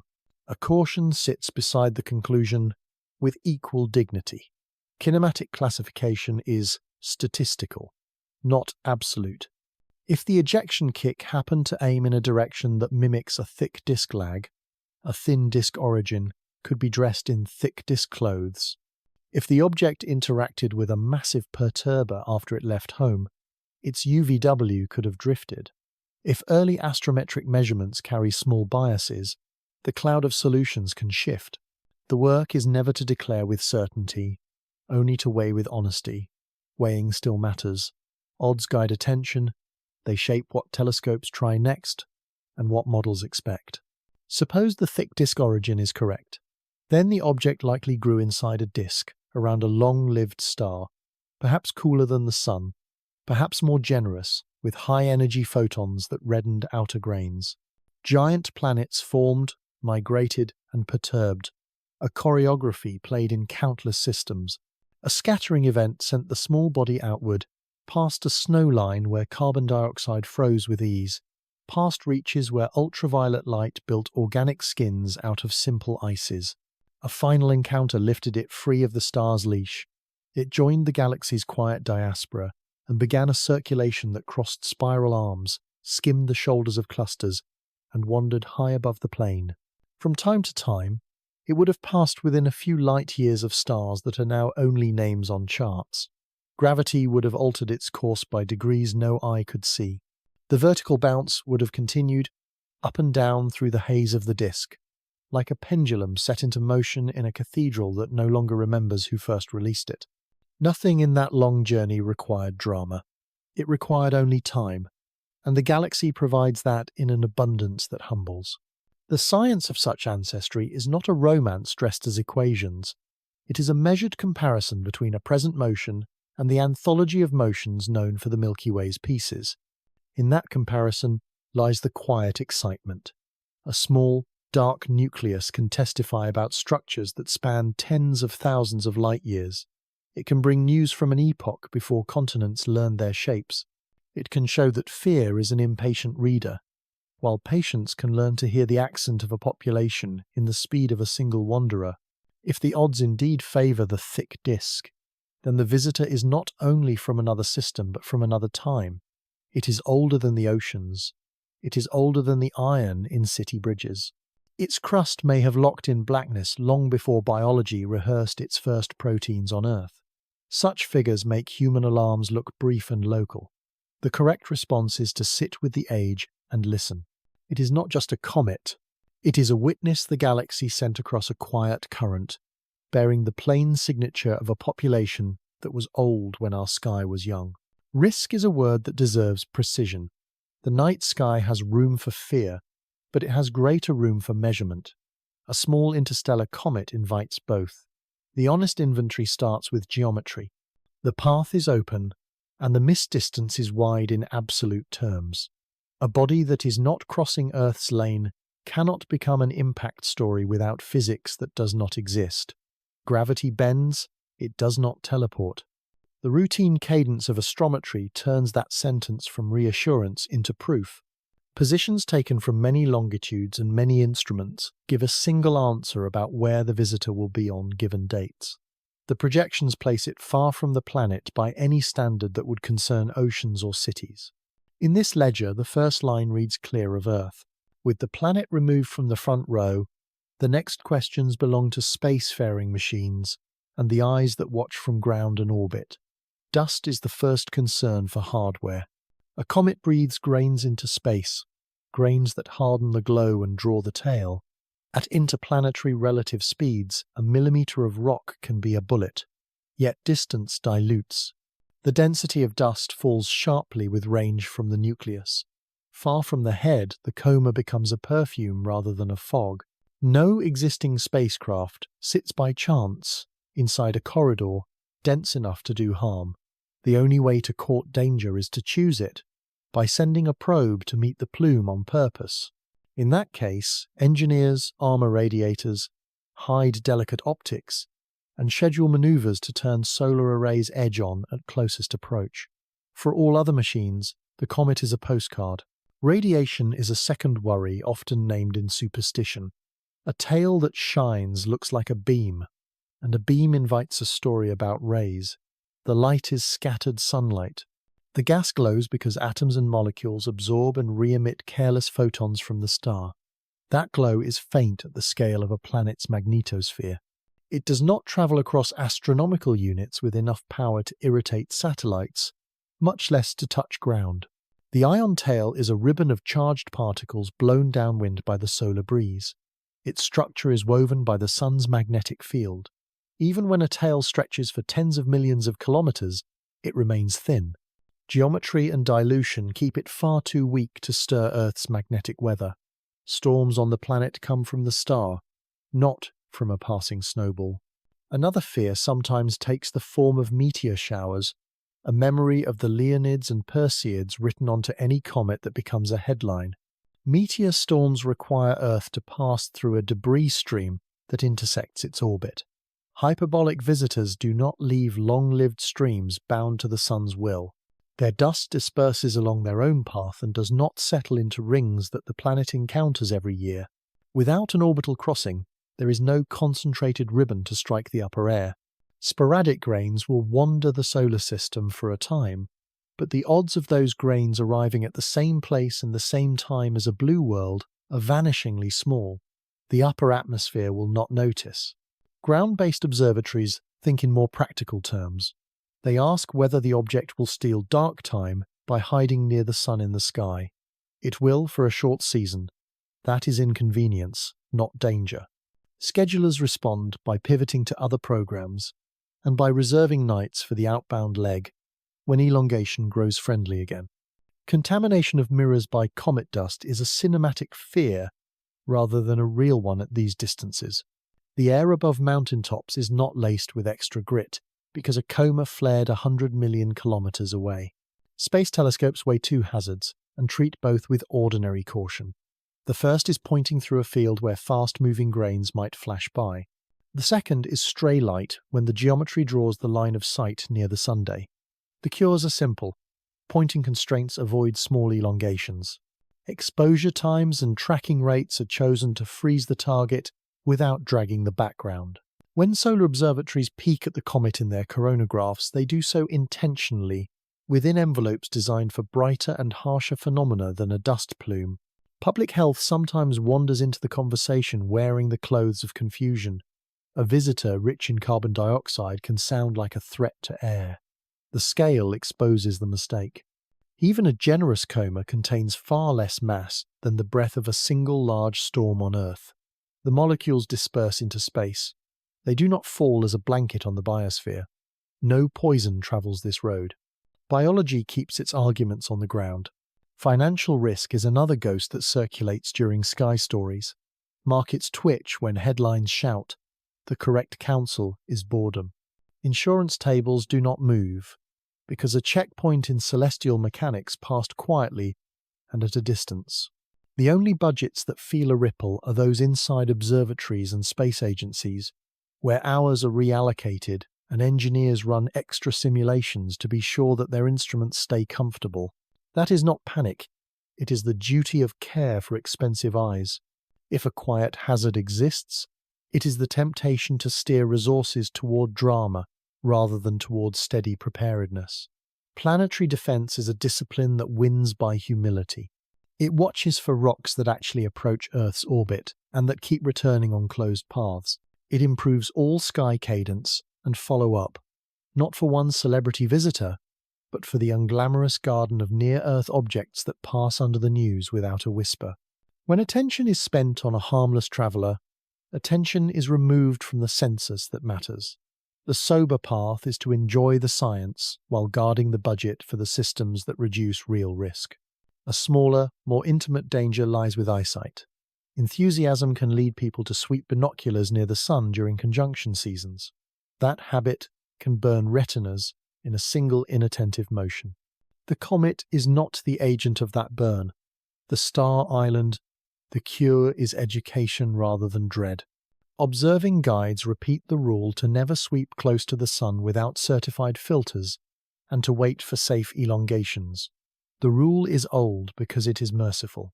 There is also the hazard of narrative itself. Fear has a way of turning metaphors into forecasts. Words like sword and harbinger find purchase in headlines. The species loves omens. The antidote is to speak in distances and times. Say how far, say how fast, say which date marks closest approach, and the language changes from omen to itinerary. It is remarkable how quickly a clear line of numbers can calm a room. For completeness, the inventory should touch spacecraft that might cross tail material on purpose. A flyby is not trivial. Micrometeoroids can pit radiators and chip glass. Gas can coat cold surfaces with frost that outgasses later and confuses measurements. Static charging in ion streams can jolt electronics. These are real effects, well understood, and they are managed by design. Whipple shields layer thin skins to vaporize and spread the energy of grains. Dust monitors measure flux in real time. Instrument doors close during the dirtiest minutes. Space is hard, yet it is not mysterious about how to travel near a comet. It asks only that builders respect momentum and vacuum and the speed of small things. A final entry belongs to climate in the broadest sense. A civilization that worries about the wrong sky can forget the right one. The hazards that shape the next century have names that do not look like comets. They look like heat, water, food, and the reliability of shared systems. To place a harmless visitor on the same shelf as those concerns is to misfile reality. The visitor should live in another cabinet entirely, labeled curiosity, discovery, calibration, delight. When the totals are written, the column for harm to Earth stays empty. The column for harm to spacecraft stays near zero unless a brave design seeks the plume by choice. The column for harm to science is full of opportunities that may be lost if panic eats attention. What remains is the reward that careful risk accounting always reveals. There is room to be unafraid and still be alert. There is room to learn from a traveller without imagining a siege. There is room to keep the word risk for the places it belongs, and to keep this object where it belongs, in the quiet company of wonders that ask for instruments, not sirens. When a stranger crosses a village boundary, stories multiply faster than facts. The sky is the oldest village, and every bright wanderer invites the same question. Could it be a machine? A culture that imagines futures easily will imagine emissaries as well. The habit is not foolish. It is a sign that hope and caution share the same fire. The answer, however, must be earned in the language of evidence.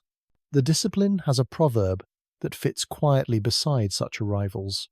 Extraordinary claims require extraordinary proof. That sentence is not a wall, it is a ruler. It measures how strong the bridge must be between a suspicion and a conclusion. The bridge in this case must carry a heavy load. A probe that crosses the deserts between stars would likely leave a trace different from the breath of ices and dust. If the trace is instead the ordinary chemistry of comets, simplicity will have its say. There are signatures that belong to rock and frost. Gas lines appear where molecules absorb sunlight and re-emit it, each species speaking at its accustomed wavelengths. A faint atmosphere swells around the nucleus, built from material that leaves the surface when warmed. Dust scatters light, with a colour that shifts gently red of the Sunday. Polarization rises and falls with phase angle as fluffy aggregates turn their ragged faces to the beam. A tiny outward push nicks the orbit, as jets act like weak thrusters. These traits arrive in a chorus that is hard to counterfeit, without ices and pores. There are also signatures that would argue for artifice. A large, flat structure would show a light curve dominated by specular flashes and deep minima, the rhythm of a plate rather than a lumpy stone. The non-gravitational acceleration would scale like the square of sunlight with no need for gas, and the direction would hug the sunline with a stubborn precision. Radar echoes, if distance allowed them, would return with an unusual polarization ratio, the crisp shine of engineered planes rather than the fuzz of rough regolith. Thermal emission would betray a surface designed for reflection or heat management, perhaps staying cooler than a dark, natural crust under the same light. Narrowband radio carriers would peck at the spectrum with artificial regularity. Optical photometry would occasionally catch coherent pulses that no molecule can make. The sky did not deliver those artificial notes. The light is a mixture of dust reflection and gas emission. The spectrum carries the fingerprints of simple volatiles. The tail is a natural diagram of radiation pressure and the solar wind. The polarization curve, fits the story that aggregates tell when they are built from tiny monomers glued by cold. The small, sunward acceleration behaves like outgassing that strengthens with decreasing distance. The colors drift only modestly red of solar, a habit common among comets whose grains carry complex organics. These are not the traits of a sail or a shell, they are the traits of a nucleus that breathes. The idea of disguise can be raised, often with a knowing smile. Perhaps a machine wears a cloak of dust and vents gas to mimic an ice world. The geometry of the problem replies with a patient refusal. A deception that perfect would require a plumbing of vents and a budget of propellant comparable to the mass loss of a real comet. The engineering starts to look like the very thing it claims to imitate. A mask that costs as much as a face is not a clever mask. It is an admission that physics prefers the simple explanation. Statistics lean toward naturalness as well. The galaxy holds countless shards thrown free by young planetary systems. Most will never meet a star closely. A tiny fraction will pass through the inner rooms of another solar system by chance. That fraction is small, yet the timescale is long, and a watching civilization will eventually see a few. For a machine, the geometry is harsher. To hit the small target of a planetary neighborhood from interstellar distance demands exquisite aiming and decades or centuries of foreknowledge. A probe arriving on an open curve, with no hint of braking or capture maneuvers, reads like a tourist, not like a planned rendezvous. The prior odds are not equal, and the difference matters. Even so, doubt is a useful ally when it knows where to stand. Tests can be laid out like instruments on a bench. Point radio arrays and search for narrowband carriers across a Doppler window wide enough to include unknown clocks. Aim optical telescopes and hunt for nanosecond flashes that lasers would produce. Watch the light curve for an unnatural duty cycle, perhaps 2 sharp specular peaks per rotation with mirrors in between. Track the tiny accelerations as a function of distance and check whether they follow the curve of sublimation or the cleaner rule of radiation pressure upon a thin sheet. Use polarimetry to look for a surface that smooths light more like a manufactured skin than like a nest of dust. Seek spectral features that metals or manufactured coatings would produce, lines that have no reason to glow in a natural coma. There are deeper assays that lie beyond reach for now. Isotopic ratios in released gas can tell stories about birthplaces. A machine would not bleed anomalous isotopes unless it carried them by accident. A natural body can show ratios shaped by chemistry and by the disk where it formed, yet those ratios remain within a family familiar to cosmic inventories. Direct sampling would decide the matter in an afternoon, but dust collectors and mass spectrometers cannot yet be mailed to every wanderer. Absent a taste of the material, the sky must be read through light alone. A sober mind can still propose engineering that would dodge some tests. A sail built from a very dark, very tough fabric could hide its specular glints and convert light to thrust without shining. That craft would heat like a cometary crust and might shed material to resemble a coma if it wished. The thrust law would betray it. Radiation pressure does not care about volatile inventory. It cares about area and distance. The slope with heliocentric distance would tell on such a sail. A covert engine might angle thrust now and then to maintain a carefully chosen path. That would appear in the astrometry as small, deliberate kinks including components not aligned with sunlight. The record shows patience, not steering. The tiny pushes sit where they should, along lines written by warmth. Motives sometimes enter the conversation by a side door. A probe might be imagined as a messenger that prefers quiet, a long, silent flyby that only listens and never speaks. Science knows how to leave room for possibilities that do not announce themselves. At the same time, the burden of proof cannot be flipped. Silence is not a cipher that means intelligence. Silence is the default of geology in vacuum. What, then, is the right posture? Curiosity stays open. Procedures stay sharp. Campaigns can reserve a few hours for technosignature searches without breaking their budgets. The cost of listening is low. The cost of credulity is high. Data arrive with the voice of gas, dust, and sunlight. Nothing in that voice requires alien sentences. Nothing in that voice forbids respectful eavesdropping either. The balance is simple. Let natural explanations lead. Let searches for the improbable be precise and quiet.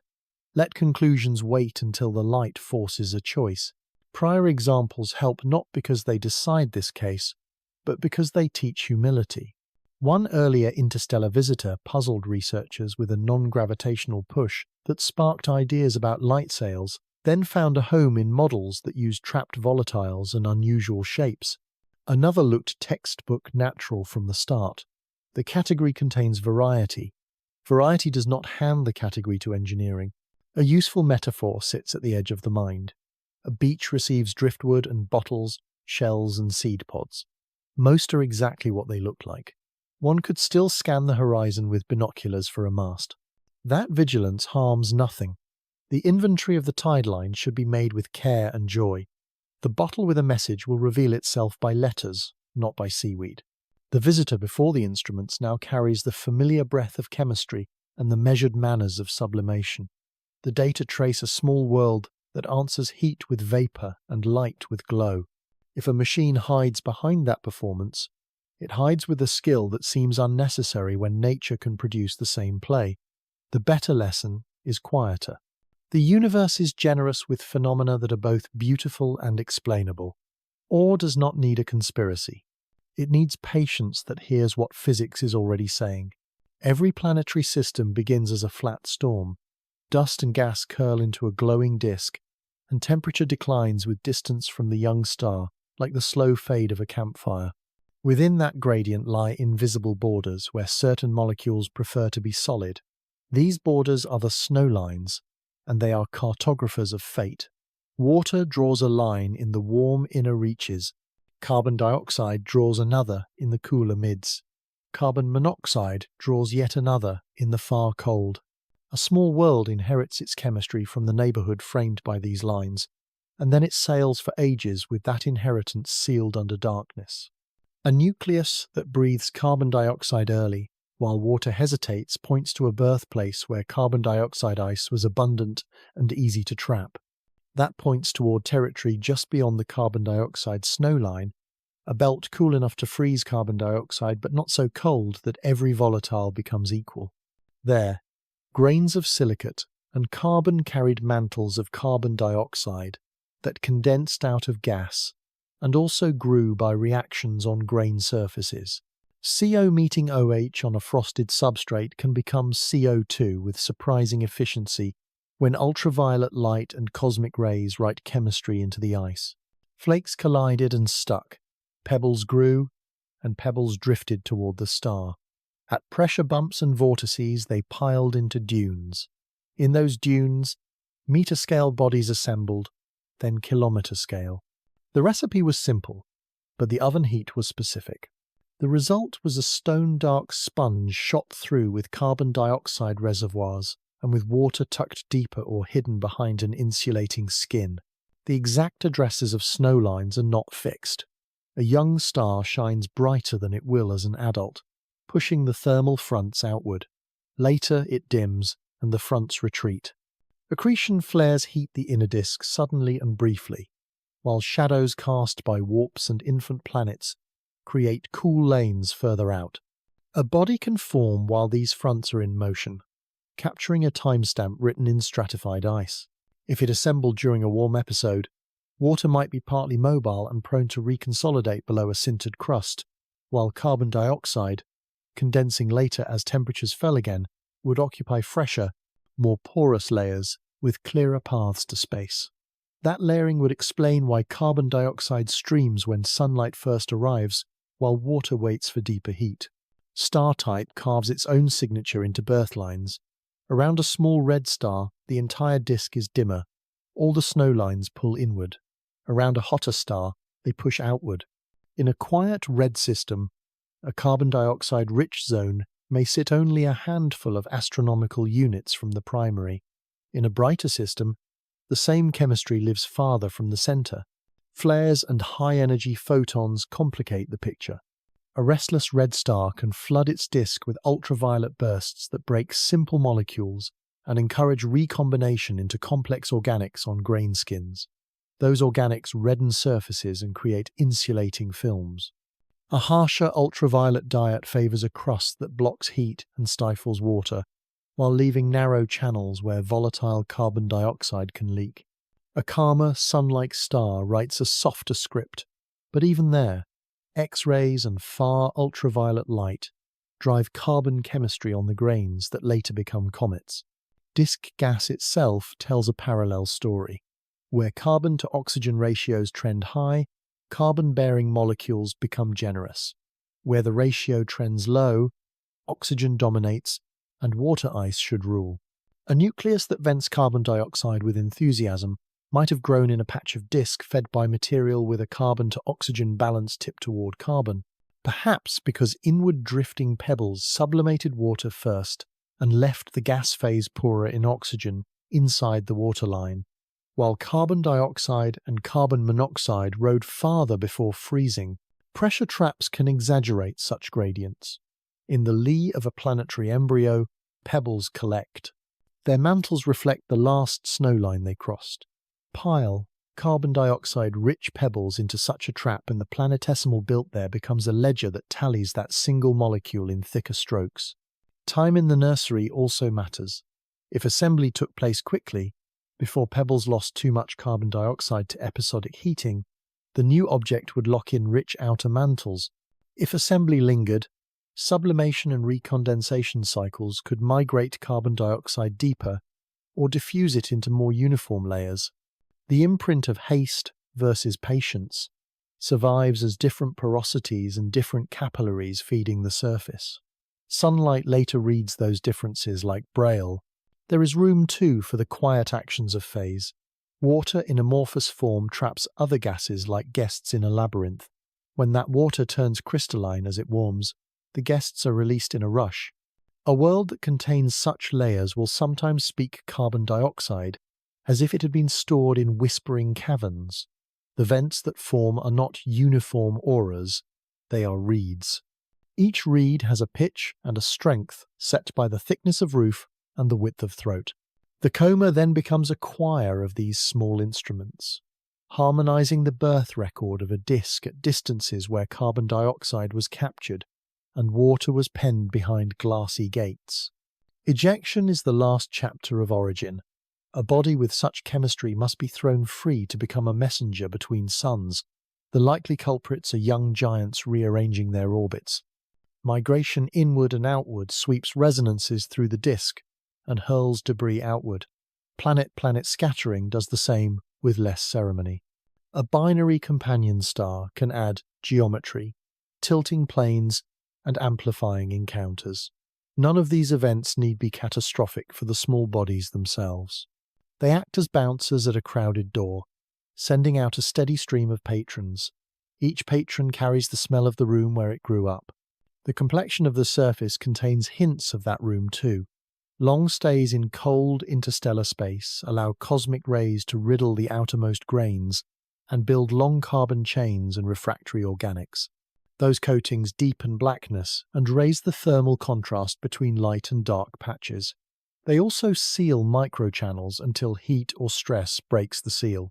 A carbon dioxide-rich interior under a soot-black roof will respond to solar approach with a particular choreography: early carbon breath, dust lifted in gently sized aggregates, late water that never quite takes command.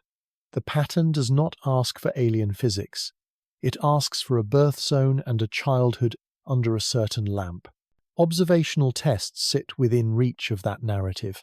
As the object approaches the sun, the balance between carbon dioxide and water should evolve in a way predictable from heat diffusion into a layered nucleus. If carbon dioxide stays ahead even as temperatures climb and the diurnal skin deepens, that argues for a thick, low conductivity mantle over most water reservoirs.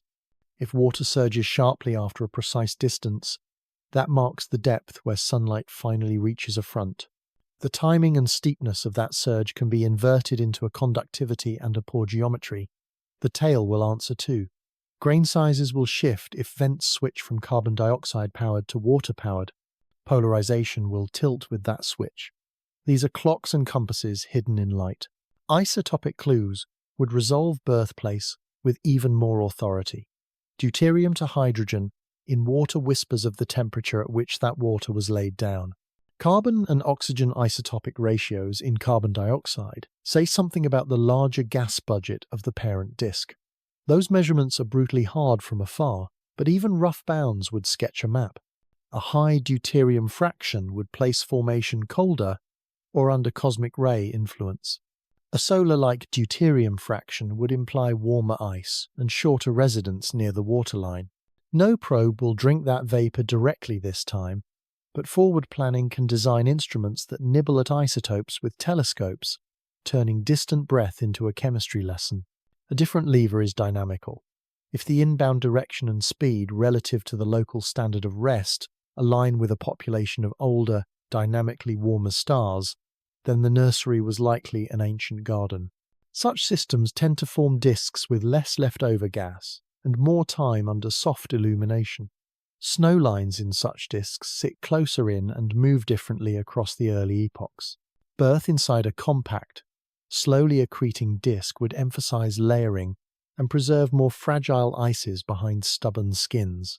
The compositional imprint of that biography would survive the long voyage. There is no need to make this story exotic. Other suns grow disks. In those disks, snow lines separate kingdoms. Pebbles drift and stall in pressure ambushes. Giant planets roam. Chemistry writes its verses in the cold. A small world takes on a voice in that choir, then is flung outward to wander. When it finally meets another star and begins to warm, it speaks with the accent of its birthplace. Carbon dioxide answers first, because the world learned to breathe in a room where that molecule was common. Water, shyer in that old neighbourhood, learns the new sun more slowly. This is not a warning. It is a biography written in frost. A comet's first gift to sunlight is not water. It is a skin. That skin is not uniform. It is a collage of soot-dark organics, silicate dust, recondensed frost, and grains welded where they touch by the slow patience of time. The language of that skin is insulation. By day it drinks heat and hoards it. By night it returns only a fraction to the sky. Under the skin lie ices that would speak if the path were open. The path is not open. The skin decides who may pass. Dust mantles grow in two ways that do not contradict each other. One is subtraction. When volatile molecules leave, the non-volatile grains remain. The surface loses mass as vapor, keeps mass as rock, and thickens its blanket of residue. The other is return. Grains that lift only to drift a few meters or a few kilometers in feeble gravity fall back, raining into hollows and smoothing sharpness. Ballistic redeposition fills pores and seals mouths. Both habits prefer quiete geometry. They favor gentle slopes where grains can settle, and ledges where shadows keep frost alive long enough to glue a crust. Glue appears in several forms. At dusk and dawn, vapor finds cold rims and recondenses as rime, soldering grains at their points of contact. Deeper down, slow sintering rounds, sharp edges, and increases the necks between particles. Organics formed by ultraviolet processing act as tar, soaking through the upper centimeters over long seasons. Each glue lowers permeability. Once the pores are choked enough that gas cannot escape easily, the overburden stiffens. Compressive strengths in the kilopascal range are sufficient to resist gentle venting and hold a roof over pockets of warmer ice. A small world does not need rock to make a lid. It needs a felt of dust, tar, and frost with the right thickness. Thickness is measured in skin depths rather than in centimeters alone. Heat diffuses with a characteristic scale set by thermal inertia, the square root of conductivity times density times specific heat. For porous, dark crusts, typical values can be modest. A diurnal wave may reach only millimeters to centimeters. A seasonal wave may reach decimeters. If water ice lives below the seasonal reach while carbon dioxide inhabits fractures that pierce into colder vaults, carbon dioxide can vent first through narrow capillaries, while water waits behind a blanket that has not yet warmed. The result is chemistry that seems inverted until the insulation is drawn on the page. Transport through those capillaries sits in the regime known as free molecular flow. Molecules collide more often with the walls than with one another. The effective conductance then depends on pore radius and length, on how many turns and traps the path includes, and on the temperature that sets molecular speed. A little narrowing multiplies resistance. A little clogging reduces flux by orders. The physics resembles a labyrinth more than a pipe. In such circumstances, carbon dioxide, which requires less energy to leave ice, will percolate where water cannot, and the upper surface will present a face of carbon breath with only a rumour of water.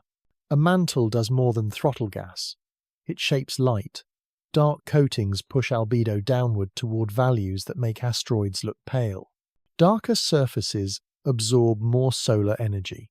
Yet low conductivity prevents that energy from reaching depth efficiently. Heat piles up near the top like money hidden under a mattress. Midday temperatures become hotter than a clean, conductive crust would allow, so shallow volatiles boil while deeper reservoirs remain indifferent. Measured from afar, the spectrum carries both the signature of a hot skin and the restraint of quiet water. To an unprepared mind, that combination is paradox. To a prepared model, it is a ledger that balances. Cracks are the counterargument that the mantle hears from below. Thermal stress draws fissures when morning arrives, or when evening cools a wall faster than its interior can comply. Gas pressure in buried pockets leans on those fissures. Microquakes open microgates. For minutes or hours, flow increases. Dust follows. Then frost regrows in the shade, and the gate narrows again. Over weeks, this tug-of-war writes a map of active patches that migrate with the Sunday. Water may join the chorus locally where a fracture reaches deeper. Carbon dioxide remains the choir's common voice because its sources take shallower routes to daylight. Laboratories have rehearsed the play at smaller scales. Analog powders mixed with ice, seasoned by ultraviolet light, grow hard skins after repeated sublimation cycles. Soft sieves become crusted plates. Permeability falls by factors of 10 or 100. Mechanical tests show that a gentle upward push cannot unclog these plates. They must be cracked. In vacuum chambers, carbon dioxide will vent at temperatures that keep water quiet. The boundary between quiet and speech shifts with pore geometry more than with chemistry alone. Real comets are not chambers, yet the lab insists on a rule. The crust is king until a fracture removes it. There is a companion process that hides at dusk. Recondensation draws water back into upper pores each night when the surface cools below the local frost point. That frost thickens with time if the day's flow is meagre. It acts as a baffle that lengthens the path a molecule must find. Carbon dioxide, with its lower frost point, is less prone to this nightly trap. In the morning, sublimation must first undo the night's work. If dawns are brief because the body spins quickly, water can lose entire rotations to clearing its own doors while carbon dioxide exits through cleaner lanes. Radiative heat transfer inside porous media is another quiet actor. At high enough temperatures, photons hop between grains and add to conduction. In dark mantles at moderate temperatures, this radiative term remains small, especially if voids are narrow and grains are opaque in the thermal infrared. That weakness keeps the mantle's conductivity low and preserves the suppression of deeper layers. Where grains are larger or pores are wider, radiative hopping matters, and heat can reach waterfronts earlier. Diversity of mantles therefore breeds diversity of chemistry across a single nucleus. Topography makes the story local. Cliffs expose cross-sections that heat differently from plains. Hollow pits trap re-radiated warmth and hold vapor, encouraging caprock to fail. Smooth flows of fallback dust drape over older roughness and smooth the pressure field within. A nucleus that rotates with its pole tilted away from the sun grants one hemisphere a long, gentle season and the other a brief afternoon. Insulation then becomes asymmetry. The seasonally favoured side earns cracks, vents, and dusty fans. The unfavoured side keeps its lock. These insulated decisions write themselves into tiny accelerations that navigators must respect. A vent that favours carbon dioxide on one face supplies more push when that face is lit. If rotation is slow or the jet is nearly symmetrical around the pole, the push does not average to zero. and the path tilts by measurable arcseconds over weeks. Such nudges are not hazards, they are signatures. They confirm that suppression and leakage are not homogeneous. They say that a handful of productive lattices determine the push of a whole world. Instruments search for thermal inertia to quantify the crust. Mid-infrared light curves track the lag between afternoon sun and evening glow. A large lag implies a deeper, more conductive skin. A small lag fits a soft, fluffy cover. Polarimetry searches for the imprint of large, porous aggregates that tend to accompany mantled surfaces. Spectroscopy reads for hydrated minerals that would betray past liquid water and finds almost none, which means the crust's glue is frost and organics rather than clays or cements made by warmth. Each method touches the same conclusion from a different direction. Insulation is real. Water is suppressed not by absence but by architecture. There is a moral that belongs to the discipline more than to the object. The most dramatic molecules are sometimes the least informative if they are easily choked. The most informative signature can be the absence of water, where distance alone would predict its rise. That absence is not a failure of expectation. It is a clue pointing straight at the skin. When models adopt the right crust thickness and permeability curve, when they allow recondensation at night and stress-driven cracks at dawn, when they add a little tar to the poor walls, the light begins to agree. Carbon dioxide remains strong. Water remains late. The visitor keeps its cool where a naive surface would have melted its silence. Eventually, distance shrinks enough that even heavy insulation cannot mute the deeper ice. Water will answer with a steadier voice, though it may never sing lead. When that happens, the change will not disprove the crust. It will prove that heat has finally worked through it. The skin will have done its job. It will have protected a biography for millions of years, then yielded it in an orderly way to a new star. A spectrum looks like confession, yet it often behaves like a riddle. Light is sifted through a prism or a grating. Lines appear as valleys and peaks, and every line seems to whisper a true name. Then the details begin to argue. Molecules glow by borrowing sunlight and giving it back, and the efficiency of that borrowing changes with motion and with distance. A tiny Doppler shift can move a comet's absorption windows across the dark Fraunhofer grooves in the solar spectrum, raising or lowering whole bands by factors of 2. The old literature calls this the swings effect. The lesson is simple. Brightness in a band does not always mean abundance. Sometimes it only means good luck with the sun's photosphere that day.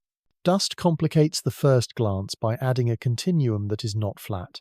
In the optical, it usually rises gently redwood, the colour of organics mixed with silicates. In the near-infrared, it turns to thermal glow as grains warm. Gas lines sit on that changing floor like reeds on a tide. Subtracting the floor is a craft, not a button. A little too much subtraction and bands vanish. A little too little and spurious features grow. Narrowband filters help by isolating known families like CN, C2, and C3, yet filters are blunt. High-resolution spectrographs draw the filigree, but their slits capture only a slice of the coma. Integral field units try to have both mapping and detail, and still the physics of fluorescence refuses to become a single number. Parentage is the most stubborn secret. The cyanogen band near 388 nanometers is easy to see. The parent HCN should be visible in the infrared if it feeds that daughter directly. Often it is faint or absent. The simplest solution is that CN also springs from a distributed source, created when sunlight cracks complex organics in drifting grains. The beautiful green C2 bands carry the same ambiguity. Acetylene and ethane are the obvious parents, but dust processes can contribute. A spectrum alone cannot tell where the daughters were born. Geometry helps. If the brightness of a band falls with distance from the nucleus as a pure exponential, a compact source is likely. If it falls more slowly, a distributed source is at work. Real data sit between ideals, and models based on Hazer or vectorial families inherit the same compromises, honest but incomplete. Oxygen is supposed to be simpler. The red lines at 6,300 and 6,364 angstroms come from atomic oxygen excited after photodissociation. Those atoms are made mostly when sunlight tears water or carbon dioxide apart. Count the photons in the lines. Subtract collisional quenching near the nucleus, where densities are high, correct for the lifetime of the excited state, and one can infer how much parent gas was broken to make the daughters. The arithmetic looks clean on paper.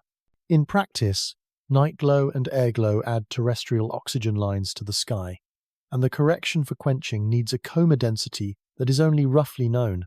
Worse, carbon dioxide can produce the same oxygen lines with a slightly different branching, so the same 6,300 angstrom brightness can belong to very different balances of water and carbon dioxide. The spectrum offers the clue and hides the source in the same gesture. Metal lines sit like rumours at the margins. Neutral sodium glows as a thin doublet at 589 nanometers, and it can be fed by both gas and dust.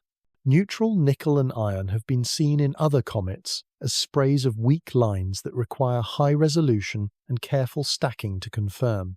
If they appear here, they would betray a slow release of atoms from grains under sunlight, a kind of metallic exhalation that belongs more to dust physics than to deep sublimation. Their absence would mean little, since faintness can be a function of instrumental reach rather than of true scarcity. Their presence would raise a new question. Do metals arrive as isolated atoms sputtered from salt crusts, or as fragments born from nanometer-scale inclusions in the grains? The mid-infrared is a chamber where volatiles speak loudly, yet the room is full of echoes. Water vibrational bands near 2.7 micrometers, carbon dioxide near 4.26 micrometers, carbon monoxide near 4.7 micrometers, each should stand like pillars. Earth's atmosphere places its own pillars in the way. Telluric absorption eats and ripples these regions, and thermal background from telescopes lifts the noise floor. Space-based eyes cure these faults at the price of time and schedule. Even then, optical depth effects begin to stir when columns grow, and self-absorption can flatten a band that ought to rise. Converting a measured band into a production rate requires fluorescence efficiencies calibrated for the heliocentric velocity of the moment. Those efficiencies change as the comet's Doppler shift drags its lines across the solar spectrum. The algebra of G-factors is exact in principle, restless in practice. Far ultraviolet light writes the parentage of carbon monoxide in crystal script. The fourth positive bands around 1,000, 500 to 1,000, 700 angstroms. Unfortunately, Earth glows with hydrogen at Lyman alpha, the very wavelength used to trace water via resonant scattering. Geocoronal emission fills the aperture with a false sky. Slit spectrographs can subtract some of that glow, but never all. One path forward is to measure oxygen atoms at 1,304 and 1,356 angstroms, then to use a branching model to divide the credit between carbon dioxide and water. Another is to follow OH in the near ultraviolet around 308 nanometers, a proxy that rises after water is photolysed. Each path circles back to the same place. Parent species hide behind daughters, and daughters often share more than one parent. Rotational temperatures add a wrinkle that looks like a gift. In a fluorescence band composed of many rotational lines, the relative populations tell a temperature that reflects the balance of photon pumping and collisions. In the outer coma, the regime is non-local thermodynamic equilibrium, and the concept of temperature becomes a shorthand for pumping geometry rather than a true kinetic state. Close to the nucleus collisions can thermalize some levels, but dust and jets complicate the density map. A single rotational diagram can mislead if it is taken as an actual thermometer. The safer use is relative.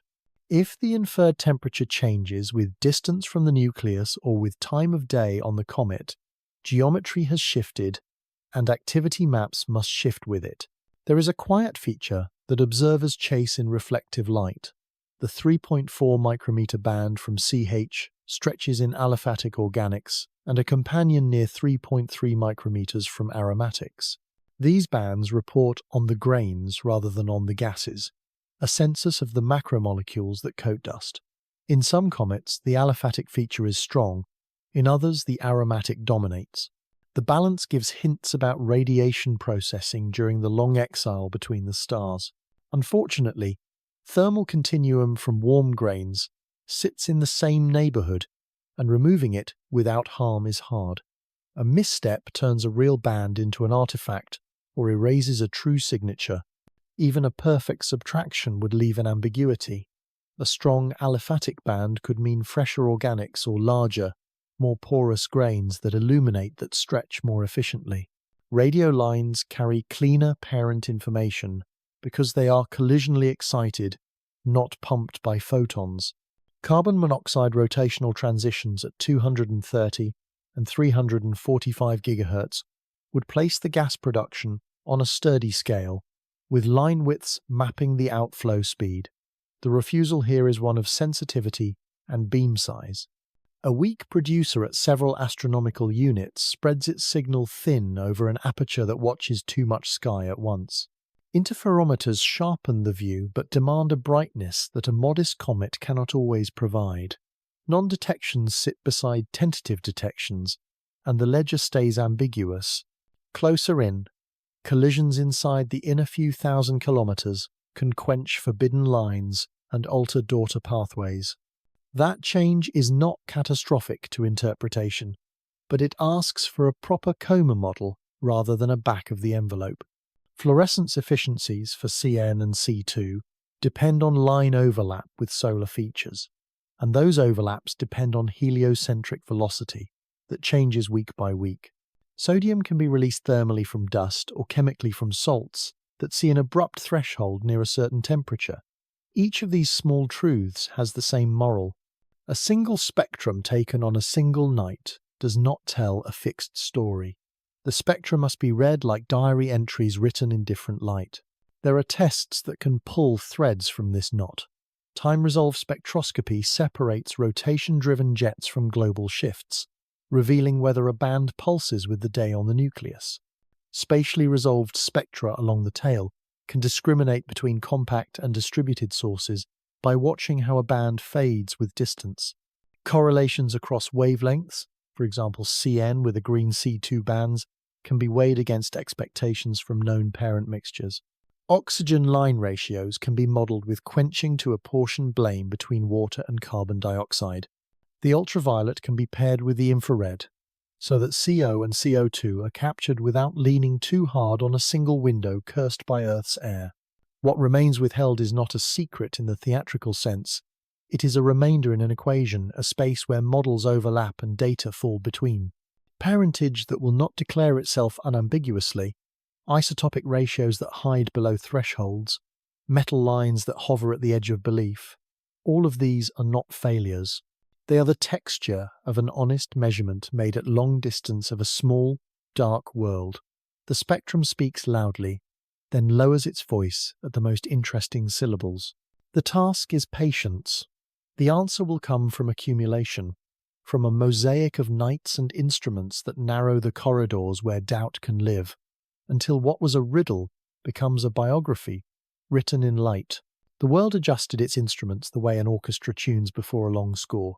Schedulers opened calendars, drew lines through ordinary work, and reserved nights for a traveller that would pass only once. Time allocation committees, once slow and ceremonial, moved with a new quickness. Target of opportunity proposals were unlocked. Directors signed discretionary notes that shifted hours from well-behaved galaxies to a temperamental coma. The question was simple: how to turn a moving blur into knowledge before geometry and winter closed the stage. At the heart of the effort sat ephemerides that changed nightly. Each new batch of astrometry tightened the inbound ribbon and the outbound aim. Observing plans refreshed with those changes, and pointing files were rebuilt so that telescopes could track at a rate that matched the motion against the stars. Non-sidereal guiding became the default.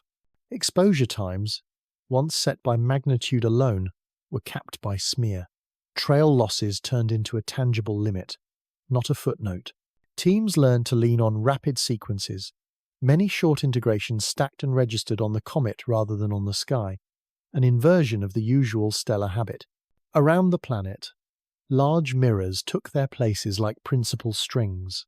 High-resolution spectrographs stretched light until molecules confessed, while imagers with narrowband filters mapped gas and dust as different colors in the same breath. Q scheduling made the dance fluid. When clouds smothered a summit, a partner across an ocean took the baton. Southern altitudes covered northern weather, northern deserts covered southern storms. The rotation of Earth, once a nuisance, became a conveyor belt that kept the target under watch for nearly every hour of darkness. Space-based eyes joined with constraints that looked like riddles and turned into choreography. Sun angle limits and safe pointing zones, carved visibility windows that resembled crescents on calendars. Inside those windows, infrared instruments listened for carbon dioxide and carbon monoxide that ground-based telescopes struggled to hear through the air. Optical imagers with stable point spread functions chased inner comae without the tremor of atmosphere. Coronagraphs at solar observatories promised brief cameos when the object crept near the glare, small silhouettes and filaments caught against artificial eclipses.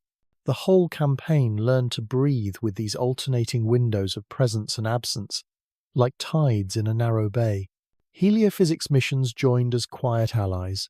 Particle instruments upstream and downstream of the Sun mapped the wind that would pull at the ion tail. Magnetometers drew the curls that could snap that tail and send a disconnection wave. When disconnections came, coordinated imaging on the ground captured the sudden thinning of the blue needle, while radio monitors watched for subtle changes in plasma lines.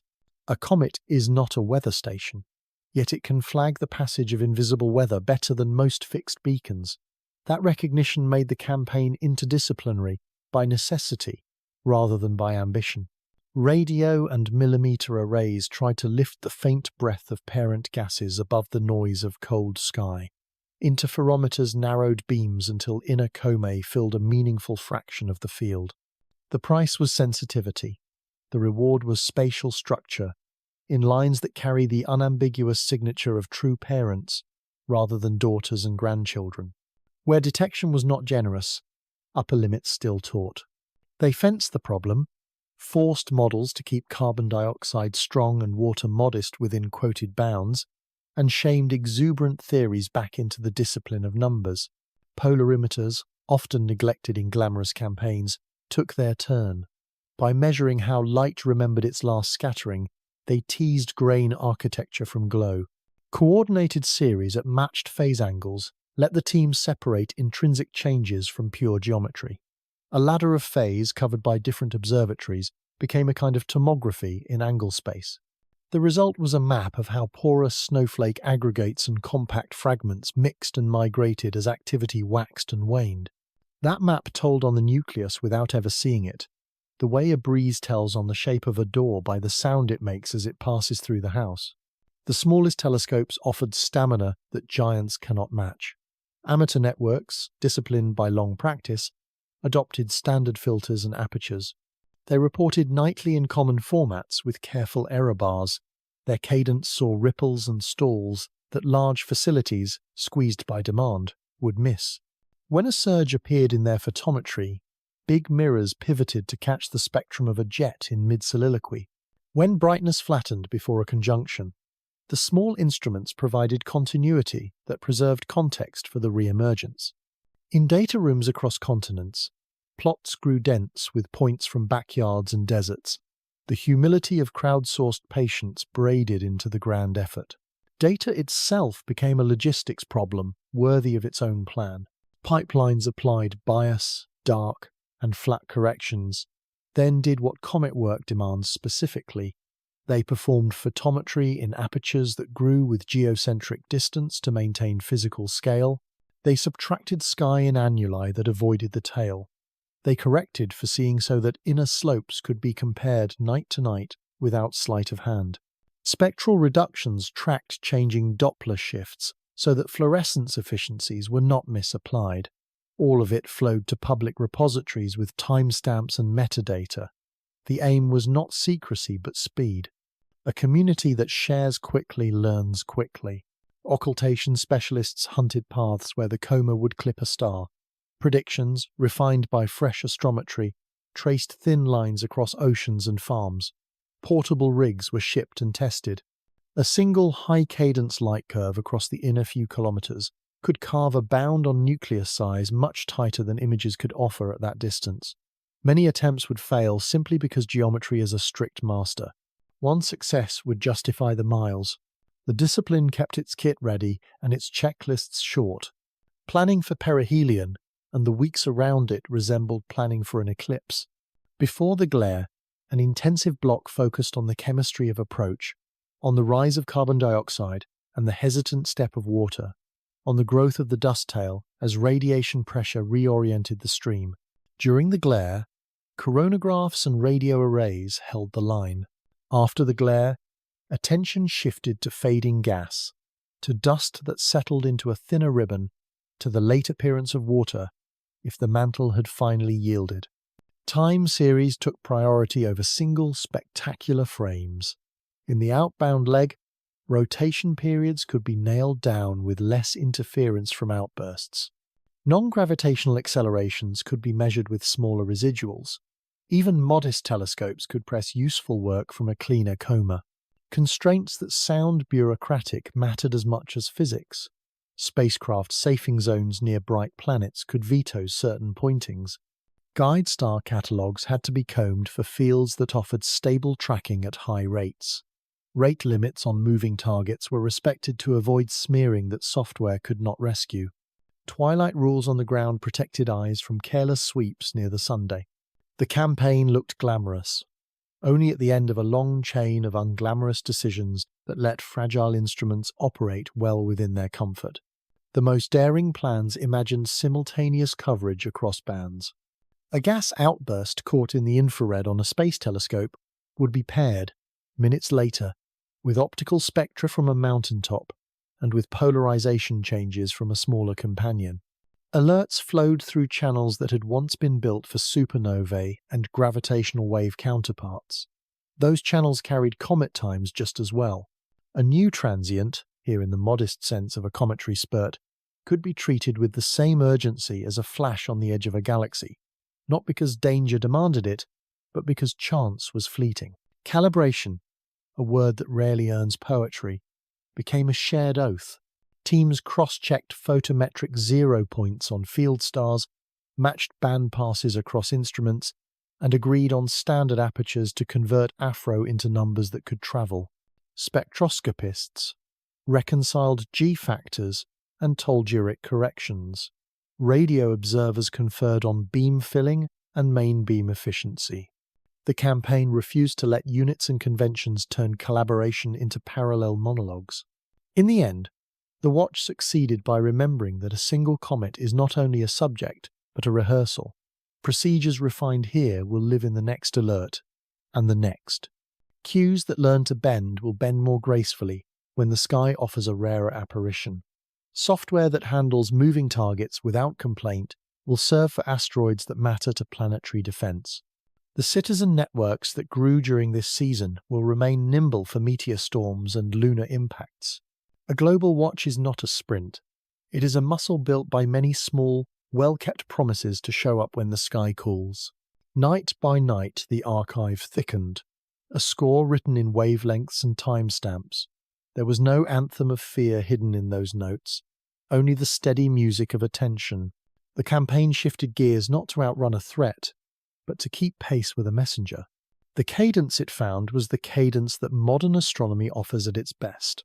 Fast when needed, patient when wise, open when possible, precise when it must be.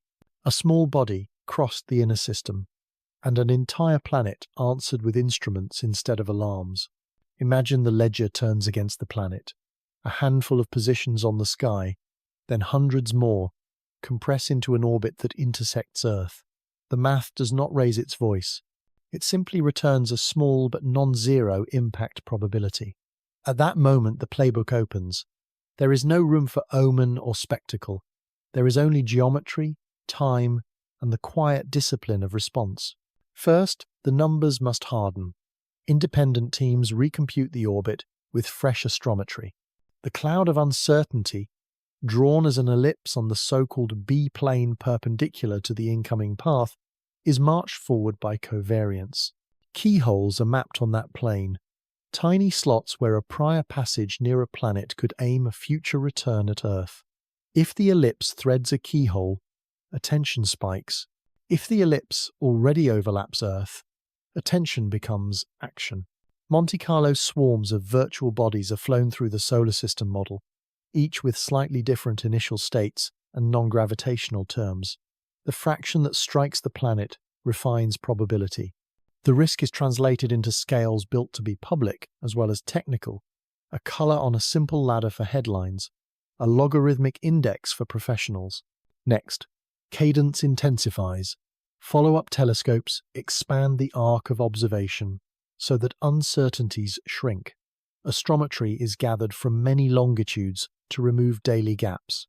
Radar, if the geometry allows, throws a beam across interplanetary space and catches the echo, returning range and range rate that collapse error bars by orders of magnitude. Every day counts because mitigation options scale with warning time like sails scale with wind. Decision flows along channels that exist for that purpose.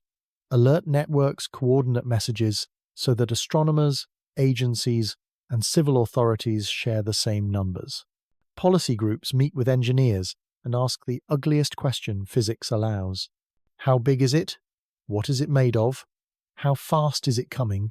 Where would it land or burst if nothing is done? And how long is left to act? Those meetings do not rely on single guesses. They bracket possibilities. A stony impactor at hundreds of meters behaves differently from a fragile cometary core of similar size.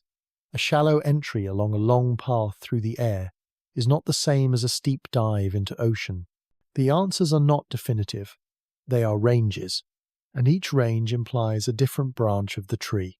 If lead time is measured in decades, the gentle tools come first. A gravity tractor is the tenderest. A spacecraft parks near the asteroid and leans on it with pure Newtonian honesty. The mutual pull between the craft and the rock is tiny, yet constant. Ion engines hold the tractor in formation, offset enough that exhaust never touches the target. Over years, a millimeter per second is added to the velocity in a controlled direction. That speck of change compounds into thousands of kilometers at the future encounter, enough to slide the mist distance past the planet. This path demands surfaces that do not vent gas in unpredictable ways. It is ill-suited for a fresh, lively comet, since outgassing torques would bully the tractor out of position. For inert rubble it is exquisite. If lead time is 1 or 2 decades, a kinetic impactor is the workhorse. A guided mass slams into the target at kilometers per second, trading momentum for a small change in course. The efficiency is multiplied by ejector that sprays sunward, a factor engineers call beta. A higher beta gives a larger push. To maximize the effect, the strike happens years before the predicted close approach, nudging the target enough that Earth lies to one side by the time the B-plane is crossed. For a monolithic rock, a single impactor may suffice. For a loose aggregate, multiple strikes or an impactor aimed at a carefully chosen facet can reduce the risk of uncontrolled fragmentation. For a volatile, rich nucleus, timing becomes crucial. A hit far from the sun reduces reactive plumes. A hit too near could awaken jets that complicate the outcome. If the clock reads only a few years, high-energy methods enter the conversation with the gravity of last resort. A nuclear standoff burst, detonated at a safe distance from the surface, flashes the outer layers into plasma and vapor. The expanding gas acts as a giant rocket exhaust, pushing the body without touching it. The physics is harsh yet predictable at this scale. Fragmentation can be minimized by staying off the surface, and the imparted impulse can be tuned by yield and distance. This is the most potent way to move a large, weak body in short time. It is also the path with the most political weight and the highest burden for testing, confidence, and international consent. There are concepts that reward long warning but fail when the calendar is tight. Laser ablation, whether from a close formation of spacecraft or from concentrated sunlight via mirrors, boils material from chosen spots to create steady thrust. Mass drivers that scoop regolith and throw it away from the surface would do the same. Both require years of operation and patient station keeping. They are attractive as continuous, throttleable solutions, and they teach precision. They are dreams when months remain. All deflection options share a rule. Aim changes are far cheaper than aim holds. The goal is not to slow the body to a stop.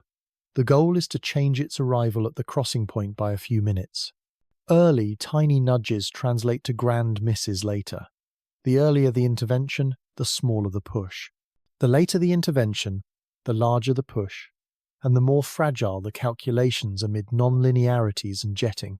For small intruders that burn in air or strike in modest sizes, civil defence is the honest path. Days to weeks of warning, let impact corridors be drawn across continents as long, thin bands.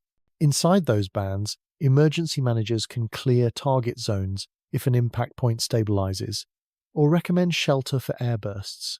Glass is the common wound in supersonic shock. Simple instructions save eyes and skin. Step away from windows when the flash lights the horizon. Do not gather in doorways facing the blast. The physics of overpressure and thermal pulse is mapped well enough to turn altitude, speed, and composition into radii, where different actions matter. For water strikes, tsunami modelling drives offshore and coastal plans. These are not romantic defences. They are practical mercy. Communication is a technique as much as any engine. Messages, name distances, times, probabilities, and possible changes as more data arrive. Jargon stays backstage. Uncertainties are presented as ranges with reasons. The difference between a corridor and a point is explained with images. The goal is to replace rumour with itinerary. The audience is the planet, and the script must leave no room for superstition to fill a vacuum. Not all hazards point at ground. Spacecraft may lie in the path of dense dust if the target is a comet, and mission controllers route assets around the plume. Arrays turn edge on, detectors close covers, star trackers switch to safer fields. For missions that must pass through coma, shielding, and timing, reduce damage. Even without a planetary threat, this is how spacefaring stays prudent. Every step relies on a measurement chain that must already exist. Wide field surveys find moving points. Follow-up telescopes extend arcs. Radar tightens fits. Impact monitors update probabilities as soon as the new arc is in hand. Launch vehicles and interceptors must be real machines, not drawings. International agreements must be signed in peacetime, not drafted under a clock. The culture of practice matters. Simulations, drills, and tabletop exercises keep muscles warm so that the first real request for action does not meet bureaucracy surprised by its own duty. If the target were a comet on a fresh, steep inbound curve, strategy would bend to the peculiarities of ice and dust. Non-gravitational forces would be modelled with care. Deflection attempts would avoid ranges where jets could multiply chaos. Observation of rotation, pole, and active regions would be folded into aim points for any strike. If hazard could not be reduced acceptably, the path would end at civil defence. Instruments would become sirens only in the narrow regions where sirens save lives. The sober truth is that planetary defence is an engineering problem wrapped around the patience of astronomy. It asks for cadences measured in nights and decades, for detectors that watch automatically, for software that does not sleep, for agencies that speak quickly and agree on words. If a visitor ever demanded action, there exists a ladder of methods that can step from soft to severe with the clock. That ladder does not invite fear, it invites readiness. The sky is full of travellers. Most are harmless. The ones that are not will still be subject to time, light, and the small, relentless pushes that a thinking species can apply. Chasing a message in flight begins as a sketch in gravity's notebook. The visitor runs on a hyperbolic rail with speed left over from another sun, the kind of surplus that turns ellipses into open doors. No machine born on Earth can cancel that surplus on short notice. Interception is the honest word, not rendezvous. A flyby is the grammar that remains. The art is to arrive with enough energy to meet the traveler, and with enough patience to harvest more than a single blurred glance. One branch of the sketch is direct injection. A heavy launcher throws a compact probe onto a high-energy escape, a departure with a large C3 that becomes a healthy, heliocentric excess speed. The probe aims not for the nucleus itself, but for the crossing of two lines, its own and the visitor's, timed so that closest approach slides within thousands of kilometers. Relative speed will still be tens of kilometers per second, faster than any airplane can imagine, yet workable if the instruments are prepared. Integration times must be cut to heartbeats. Guidance must hold pointing to arc seconds while the target grows from dot to disk in minutes. The prime window is counted in hundreds of seconds. That brevity is not a flaw. It is the price of touching a river that does not slow. Another branch pulls the trajectory inward to the sun for what navigators call an Oberth maneuver. Energy paid for near perihelion buys more change in velocity than the same energy spent far away. To drink from that multiplier, a spacecraft needs a heat shield that can stare down the star and a rocket stage that wakes at the hottest moment. The burn at the bottom of the well turns a merely fast probe into an exceptionally fast one, fast enough to bend the flyby geometry into a friendlier angle or to reach a target otherwise out of reach. The trade is heat risk and schedule. Shielding like that is not built overnight, and the opportunity to dive toward the sun must align with the calendar of the encounter. Beauty fills this path when time and engineering consent. Gravity assists from planets are the third branch on paper, using a giant to add or subtract heliocentric speed. A bow past Jupiter can lift a probe onto steeper, faster orbits, or bend its lane toward the target's almond of space. The price is time. Each assist is a year or more of patient arc. For a visitor already inbound, readiness is everything, and a late start makes the grand loop too long. The lesson is clear. Gravity is generous to those who wait and fierce to those who rush. Electric propulsion whispers a different promise. Ion engines that sip propellant can push for months, letting a small craft build speed slowly until its vaster vector matches the corridor near intercept. Solar arrays feed that patience near the sun. Nuclear power would feed it further out. The virtue is precision and endurance. The vice is that slow spirals begin too late if discovery comes close to perihelion. Electric thrust is a violin, not a drum, exquisite when the tune starts on time. Sails redesign the tune entirely. A thin square of reflective film can lean on sunlight and trade angle for speed, diving closer to the sun to turn photons into momentum and then rising outward with a new excess. The maneuver demands athletes' reflexes in attitude control and a sail that refuses to tear while stretched across football fields of area. Without a laser to push harder than sunlight can, a sail needs months to court its speed. The concept is a promise for future visitors rather than a remedy for one already on stage. A discipline to be built now so that the next traveler finds a patient hunter already in motion. Ambush architecture solves the calendar. A spacecraft waits at the Sun-Earth L2 point with its tanks full and its instruments hibernating. When surveys announce a target with safe geometry and interesting breath, the craft departs within days. At L2, escape costs little. The stored Delta V buys positioning and timing instead of long climbs out of Earth's gravity. Daughter probes ride along, smaller bodies that can be released weeks before the meeting to pass through the coma on different chords. One carries deeper Whipple shields and a mass spectrometer. One carries a wide field imager and a dust counter. One carries a magnetometer and plasma package to read the wind's conversation with ion tails. Each probe chooses a different approach vector, one from the solar side, one along the tail, one across the waist, together writing a stereoscopic sentence about jets and grains and fields. Piggyback strategies fill the gaps of budgets and years.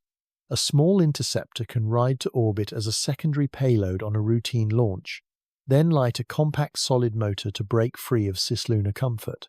With a high-thrust kick and a patient cold gas system for trimming, a shoebox turns into a sprinter. Optics the size of a dinner plate, an ultraviolet mini spectrograph, a microtime of flight mass analyzer, and a star tracker share a frame wrapped in beta cloth and thin bumpers. The encounter will be brutal and brief. The science will be real. A dozen of these, built on a template and stored like fire extinguishers, would change the field's reflexes from theoretical to practical. Shielding governs survival when speed meets dust. A classic Whipple shield, thin bumper far ahead of the pressure wall, breaks grains into plasma and fragments that spread their energy before reaching the hull. Stacks of such bumpers defend the forward quarter. Windows and optics ride inboard behind sacrificial doors. In the final minutes, the spacecraft rolls so that its shields face the direction of motion while gimbals keep cameras pointed. Approach vectors that cross the coma along the tail side minimize flux at the cost of weaker sunward views. Approach on the solar side maximizes gas readings and jet contrast at the cost of higher hazard.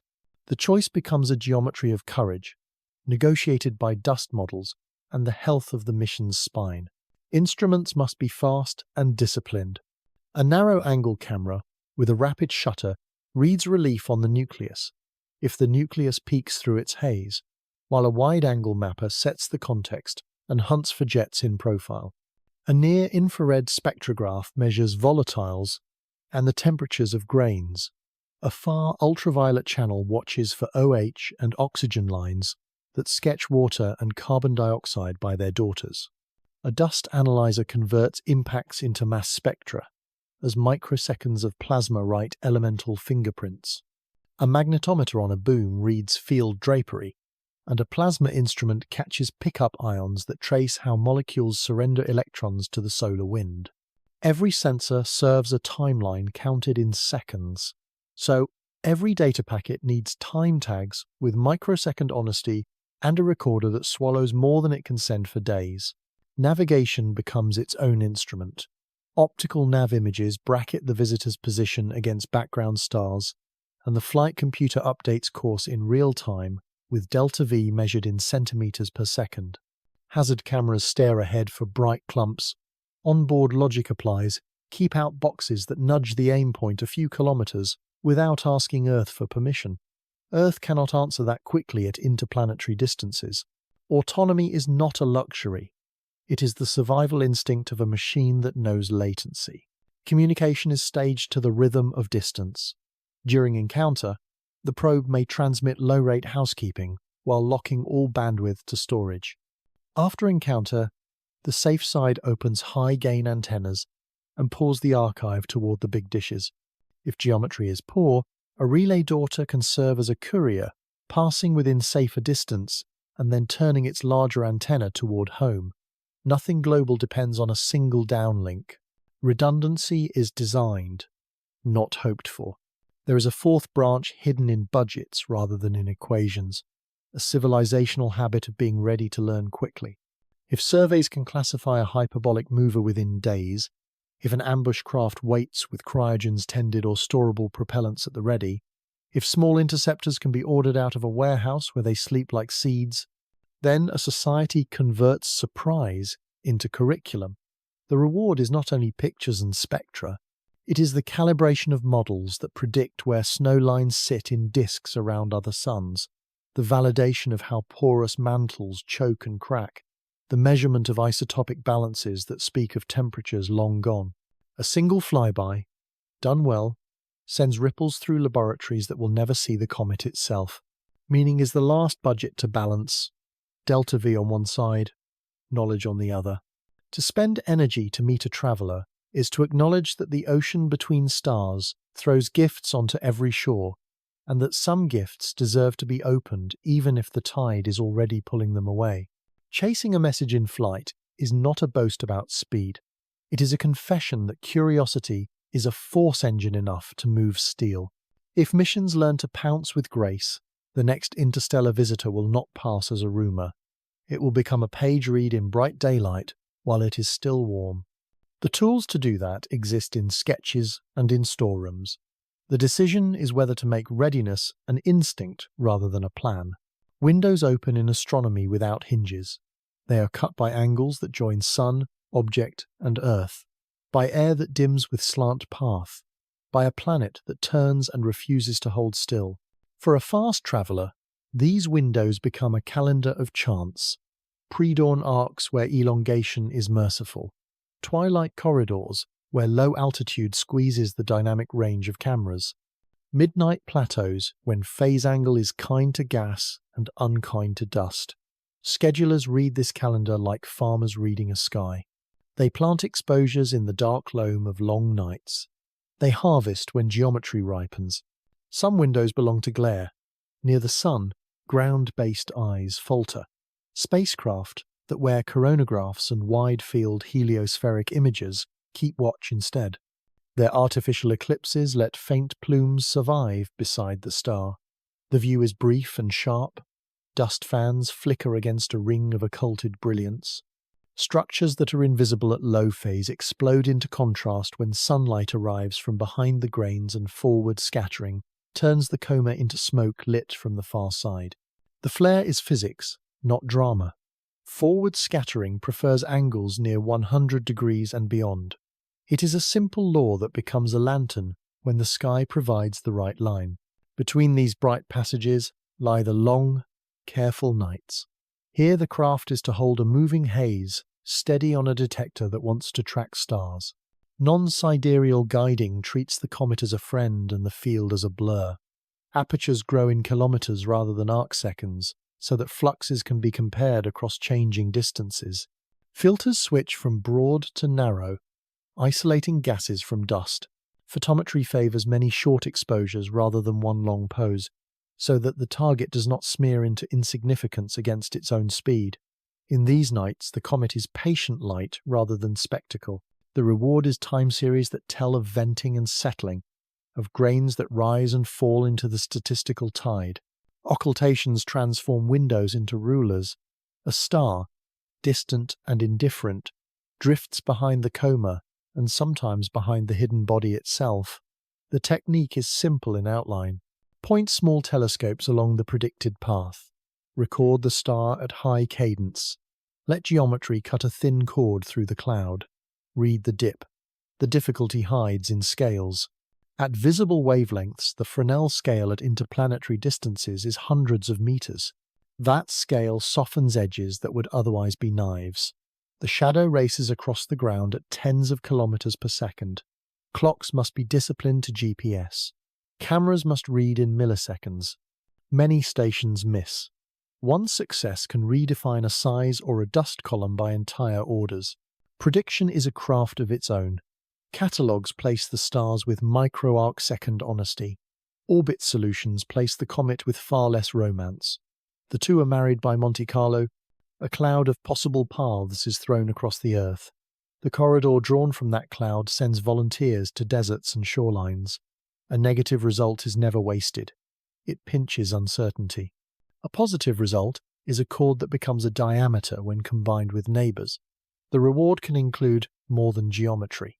The slope of ingress and egress through the coma reveals optical depth, grain size distribution, and the presence of inner jets that photometry would never separate in averaged light. The pulses are lesser gems mined from the same river. A star grazes the head rather than vanishing behind it. The star dims by a few percent as it threads dust. The profile of that dimming reads like a tomography slice through the coma. Multiple grazes at different distances from the center build a radial map of extinction. The map improves models of how grains are born and how quickly they fall behind in the solar wind. It also assigns truth to dust-tail diagrams drawn with syndines and synchrones that otherwise sit on paper without the push of measurement. Tail occultations are rarer and exquisitely instructive. A bright star passes behind the blue needle of ions. If timing and luck align, the star blinks as plasma density changes along the path of the solar wind. Magnetic disconnections produce signatures that slide down the tail like waves.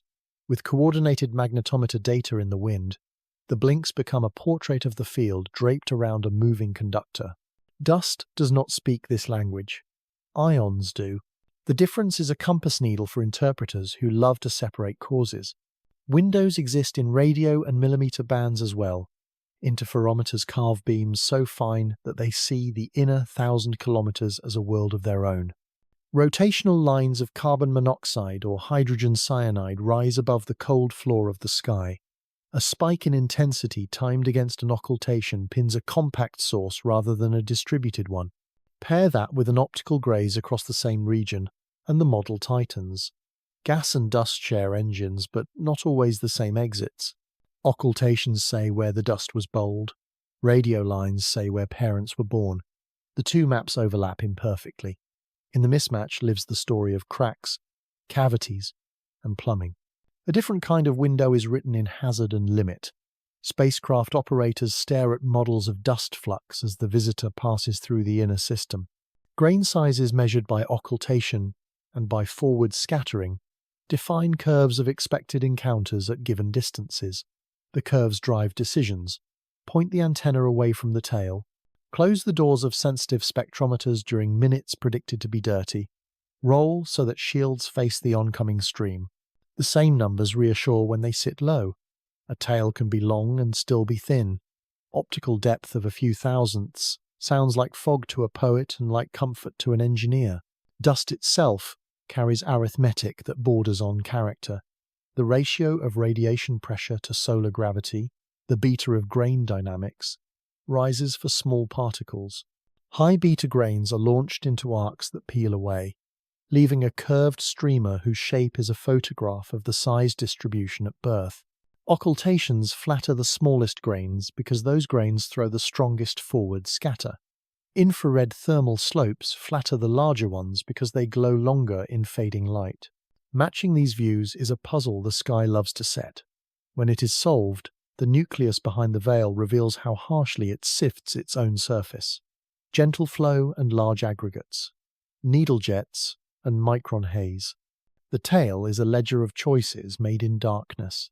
Coarse tweaks are read in the same program that schedules windows and guards' eyes.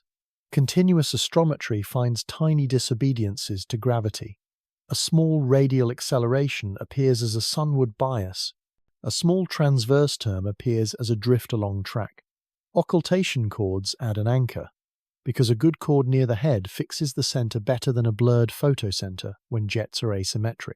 With that anchor, outgassing forces can be fitted more honestly.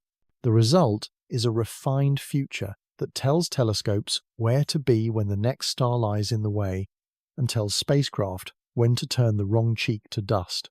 There is a gentle art to choosing stars for these games, bright enough to give microsecond photons, small enough in apparent size that diffraction, not stellar girth, sets the edge, blue enough that atmospheric scintillation misbehaves less, stable enough that pulsations do not masquerade as dust.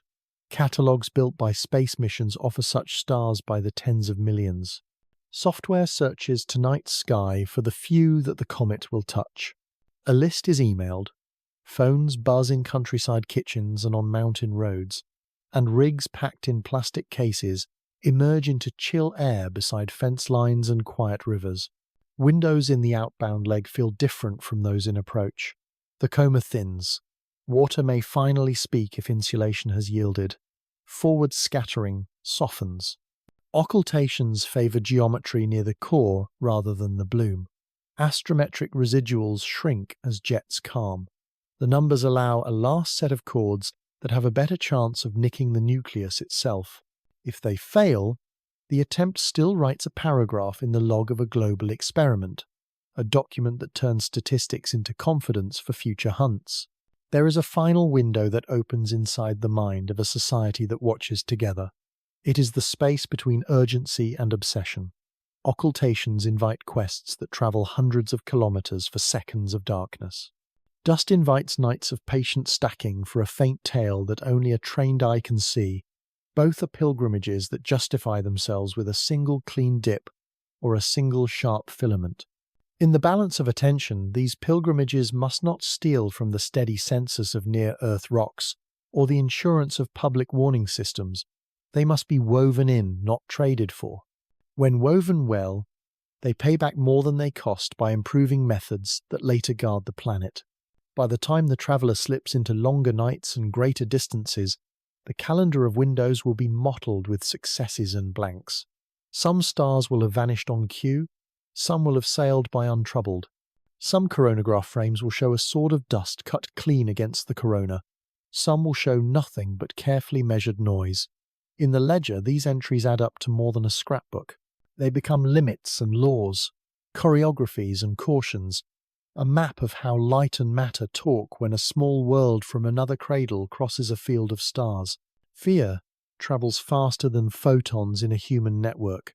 A headline can cross continents before a telescope has finished a single exposure. In that rush, a small body from interstellar dark becomes a character in a play that was written long before any data were taken. Comets have been cast as omens and swords since language first found the night, and modern media inherits that costume trunk. A bright image of a tail will be paired with a word like menace. A number as dry as orbital energy will be trimmed until it looks like prophecy. The machinery behind those choices is not malice as much as it is appetite. Attention is the currency, and urgency is the mint. The psychology of risk seldom archives nuance. Minds prefer clear stories, and fear is the clearest of them all. When people hear the word interstellar, they often hear alien as an echo.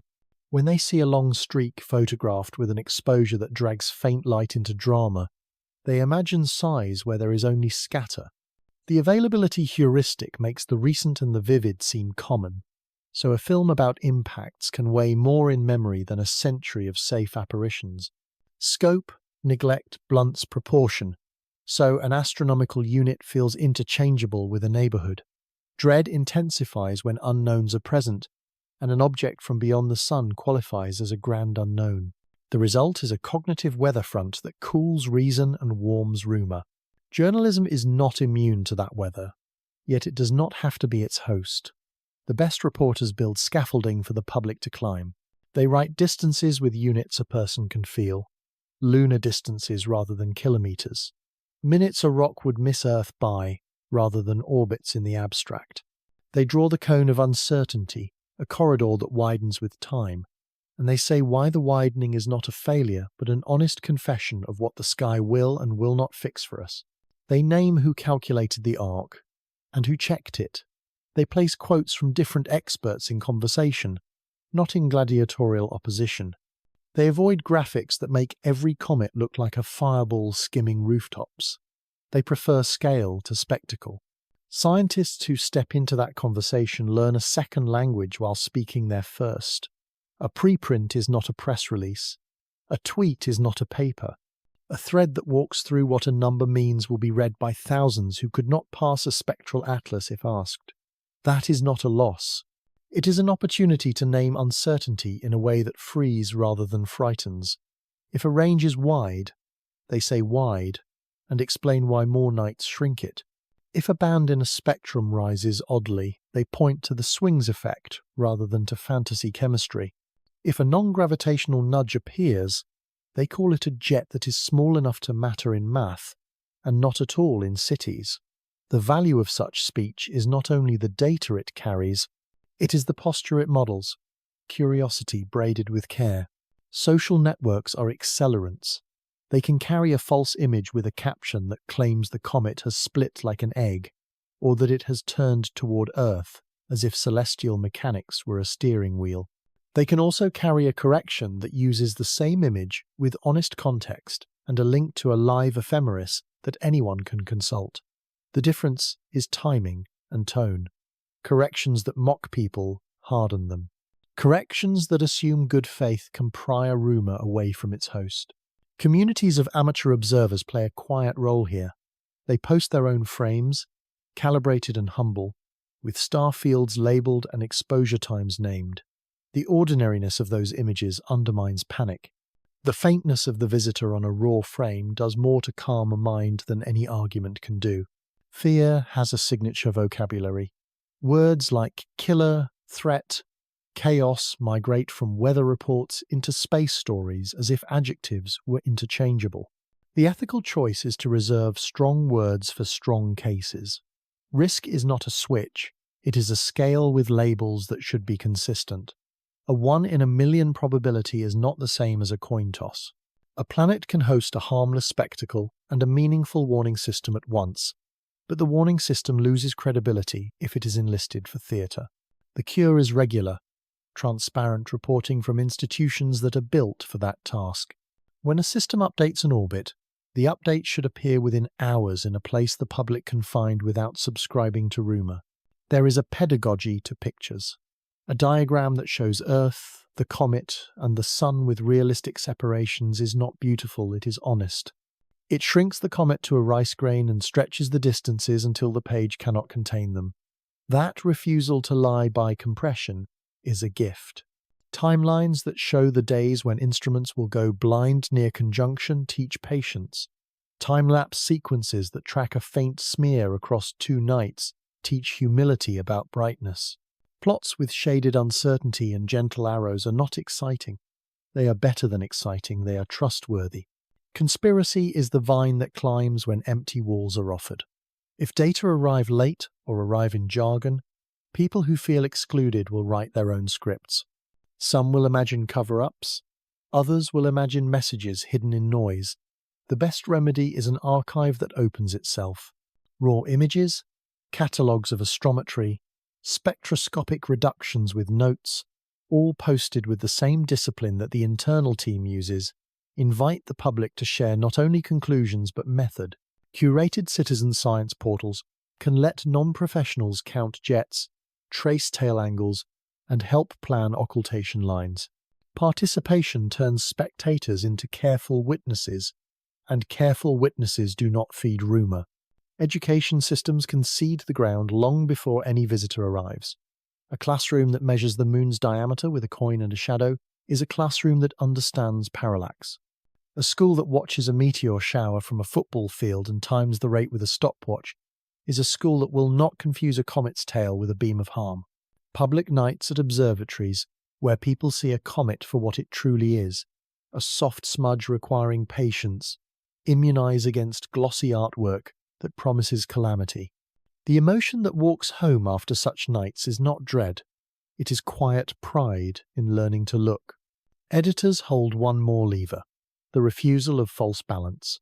Not every claim deserves equal space. The practice of quoting a fringe theorist beside a measured consensus lends drama at the price of misinformation. Better to center the discussion around the best models available, and to place speculative voices in footnotes that state how far they stand from what is known. In complex stories, trustworthy analysis includes a paragraph that begins with what is still unknown, and it ends with a plan for how to know more. That plan is the difference between theatre and science. Symbols matter in this story as much as statistics. A comet framed as a messenger helps more than one framed as a sword. A visitor suggests a guest, a host, a table, a conversation. The sky is not a battlefield, it is a river. A planet gains nothing by treating every branch that floats past as a threat. It gains a great deal by learning the currents, naming the eddies, and teaching those names to its children. Poets have known this longer than physicists have measured it. The two disciplines agree in the end. Awe is the antidote to panic when awe is paired with numbers. When the media cycle ends, a residue remains. Some will have learned to read a sky chart and an ephemeris for the first time. Some will carry a new distrust of headlines that felt too hot. Some will join amateur networks. Some will file away the memory of a faint cloud near a familiar star, and remember that fear did not come true. Those small shifts add up. They are the fabric of a culture that can meet the next bright rumour with a clear eye. A planet that practices this kind of literacy becomes quieter without becoming indifferent. It responds to a fast traveller with instruments and thought rather than with sirens. It keeps emergency systems trained for real hazards while leaving room for wonder. It allows scientists to speak humanly and allows journalists to speak scientifically. It lets classrooms hold both a diagram and a dream. There will always be another headline. There can also be another way to hold it. A comet will pass. A story will pass. And what should remain is a habit of attention that is stronger than fear. Interstellar debris is the curriculum of worlds.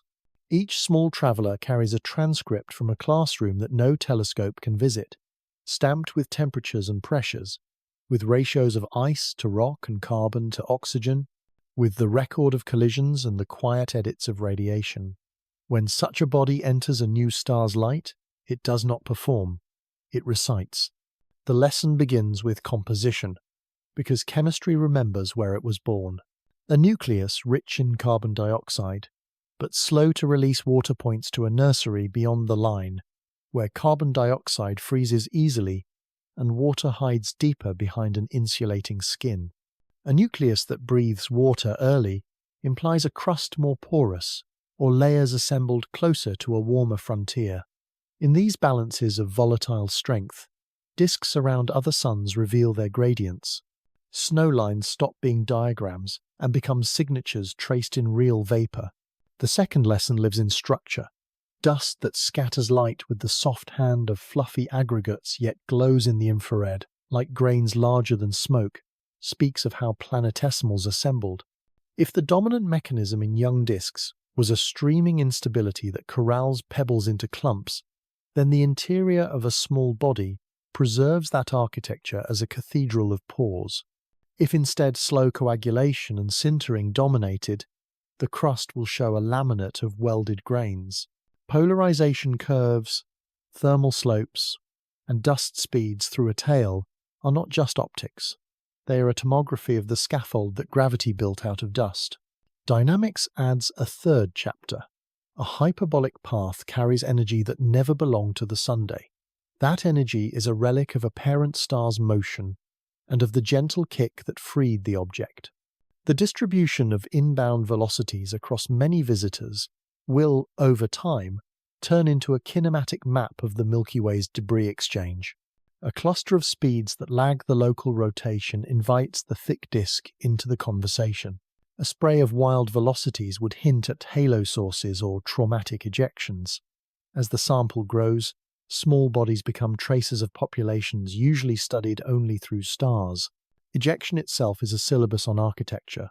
To throw shards into interstellar space, a system needs powerful hands. Giant planets give those hands to a disk.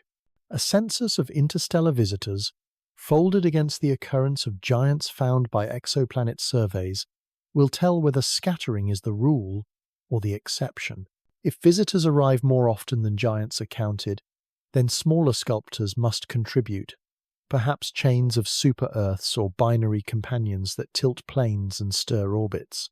The frequency of hyperbolic travelers observed near one star can be inverted into the average mass shed by each system early on.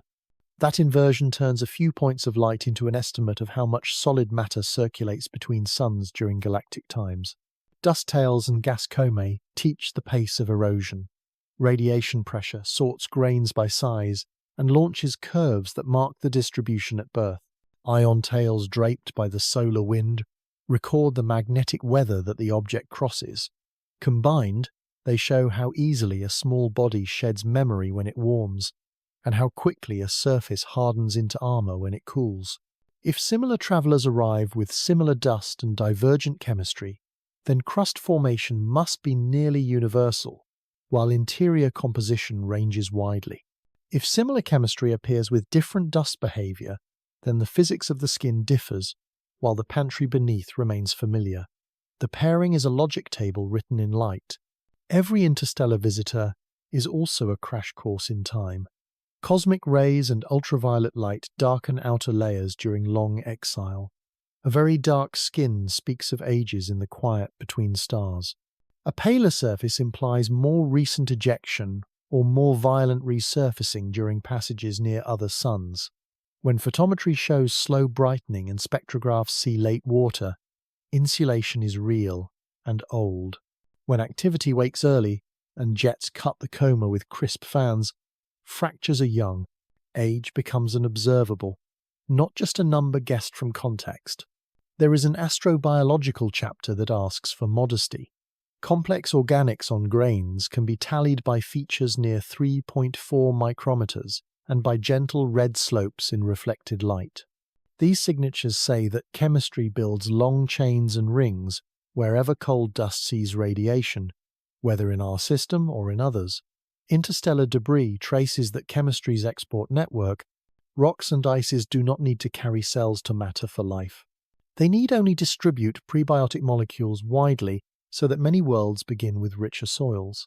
Each visitor that shows organics adds a line to the inference that cosmic chemistry is generous before biology learns to sing. Practical lessons reach toward engineering. Non-gravitational accelerations measured with care become a library of small thrusts tied to sunlight, useful to mission designers who plan comet flybys and sample returns. Dust fluxes derived from tails and occultations become numbers that protect instruments.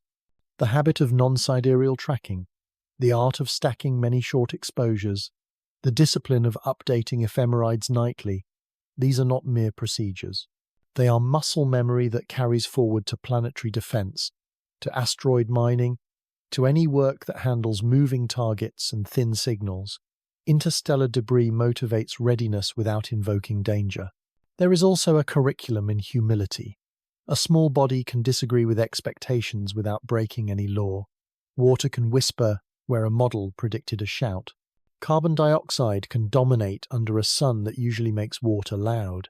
CN can rise from dust more than from a parent gas. Sodium can paint a plume by sputtering from grains rather than by boiling from reservoirs. These disagreements do not embarrass theory. They refine it. They remind observers to treat a spectrum as a conversation, not as a verdict. Galactic ecology is perhaps the largest frame for these lessons. Stars do not live as islands.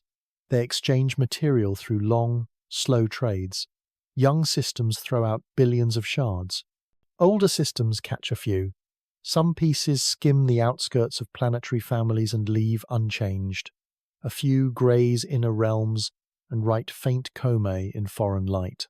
Over eons, this traffic mixes the products of many disks, ensuring that no region of the galaxy remains entirely provincial. Interstellar debris is the pollen of a cosmological spring that never ends. To measure that pollen is to watch the galaxy cultivate itself. Even philosophy finds a footing in such measurements. A civilization that counts visitors and listens to their breath learns to place itself in a wider economy of matter and time. It discovers that the unknown can be approached with habit and with grace. Fear shrinks under instruments that are calibrated and under calendars that respect shadows and angles. Awe grows, not as spectacle, but as comprehension. The quiet happiness that arrives when a diagram becomes a comet and the comet becomes a biography. The teacher inside each traveller also speaks about scarcity and attention. Opportunities are brief, windows near the sun close and open like eyelids, instruments have other work, budgets are mortal. To harvest lessons from debris, a planet must build a practice of quick pivots and quiet sharing. Data that leaves private disks swiftly, pipelines that name uncertainties with honesty, small craft prepared to depart on short notice. These choices turn a single flyby into a public class. They also build trust, the only medium in which difficult numbers can live without being twisted into theatre. At the end of such a course, what remains is not a verdict about danger, but a change in posture. Interstellar debris shows that the galaxy is not empty and not hostile. It is busy and patient. It offers its archives in fragments small enough to fit inside a spectrograph slit. It invites a species to learn by attendance rather than by alarm. In the ledger of value, these lessons outweigh the rumours that accompany every bright smear. A small body crosses the inner system, and the planet learns about disks and winds, about pores and jets, about mixing and age. That learning makes the next arrival easier to hear, and the next headline easier to hold at arm's length. Interstellar debris teaches that a stranger in sunlight is not a crisis, but a page. If the page is read well, with care for numbers and for tone, it adds to the long book of how worlds are made and unmade, of how chemistry travels, of how gravity arranges traffic. The book does not end. It simply waits for the next page to float across the dark, for the next small witness to pass through a borrowed noon and leave behind a few clean lines that instruments can keep. Verdict arrives when evidence begins to rhyme. Geometry, chemistry, momentum, and time have each spoken in their separate voices, and their chorus resolves the question. The object is a passerby. Its curve through the sun's field is open, its energy plainly positive, its closest approach measured in distances that comfort those who speak in astronomical units. Conic sections are not metaphors in this case. They are assurances. A traveller that rides a hyperbola with healthy excess speed does not loiter in lanes that belong to planets. It bends and departs. Safety is written in that arc before breath fogs a sensor. Chemistry tells the same quiet story in another language. Light, split by prisms and gratings, carries familiar signatures. Carbon dioxide speaks with strength at wavelengths, where it always speaks when ice warms under a modest Sunday. Water answers more softly, a rhythm that puzzles only those who forget that crusts insulate and pores throttle. Cyanide glows where it should. Sodium scatters from grains the way it does when sunlight teases salts from dust. The palette is natural. Nothing in it demands engineering, disguise, or intent. This is what cold material does when it meets warmth after a very long night. Momentum adds its careful ledger. Gas flows act like small thrusters, and those thrusters nudge the path by whispering amounts. Fits to precise positions improve only by admitting tiny sunward and along track terms, the well-known parameters of outgassing models. The values are modest. They alter timing by heartbeats, not by hours, over spans of weeks. No hidden engine lifts the comet onto a new rail. No sudden kink drives it into occupied lanes. Nature's bookkeeping balances to the cent. Size remains concealed inside the bright haze, yet limits have teeth. The core is not vast. If it were, the inner profile would betray a spike of reflection too tall for the surrounding glow to hide. If it were tiny beyond reason, the measured gas would demand activity that violence would advertise. The corridor left by these truths is narrow and unthreatening. A small, dark nucleus wrapped in a humble atmosphere is enough to explain what instruments see, and too little to carry the kinetic disaster that fear prefers to imagine. Dust, the gentle betrayer, speaks about risk with unusual honesty. Grains sort under sunlight into a tail that is long but thin, a ribbon that looks theatrical in photographs and remains sparse in physics. Optical depth along typical lines of sight is the kind of number that engineers call comfortable. A spacecraft would take care only if it chose to pass near the head for science. Planetary atmospheres feel nothing from such a plume at such a distance. Tails do not behave like beams, they behave like smoke. The clock insists on humility and provides it. A fast approach means that the time in strong light is brief. Heat soaks only the uppermost layers before the traveller recedes. That brevity protects deeper reservoirs from large change and prevents late surprises that could rewrite the orbit. The same clock governs observation windows, forcing attention to alternate between long patient nights, brief coronagraph cameos, and the cleaner outbound leg. None of those windows opened on a hazard worth the name. Trust comes not from a single technique, but from convergence. Survey stacks and follow-up frames place dots that a childhood compass would recognize as a secure forecast. Spectra from different hemispheres under different skies kept choosing the same gases. Polarimetry read the same porosity that thermal slopes implied. Radio and millimeter attempts set upper limits that scolded exuberant guesses. Astrometry from amateurs and from large mirrors alike fell on predictions that had learned to include a small, sun-tide push. Independent lines of work that did not confer in secret ended up finishing each other's sentences. That is how confidence looks in this craft. Public risk, weighed without theatre, lands almost to zero. Impact is off the table by pure geometry. Meteor storms require rings of debris bound to the sun and intersecting Earth's orbit. This traveller owns neither. Atmospheric chemistry does not change because a faraway coma glows. Space weather remains the province of the star. The remaining tales of danger belong to the narrow corridor of deliberate flybys, where shields, doors, and timing carry the burden, and have carried it before. If a verdict must be spoken in a single sentence, let it be simple. Humanity should not fear this interstellar comet. The honest posture is attention. Attention asks for continued tracking across the outbound months, so that small non-gravitational terms finish writing their gentle arc. Attention asks for spectra that linger on water as distance grows, in case insulation finally yields a cleaner voice. Attention values any occultation that nicknames the nucleus with a chord. Attention is curiosity with responsibility attached, and it has always been the opposite of panic. None of this renders awe obsolete. Awe grows here, but it changes its diet.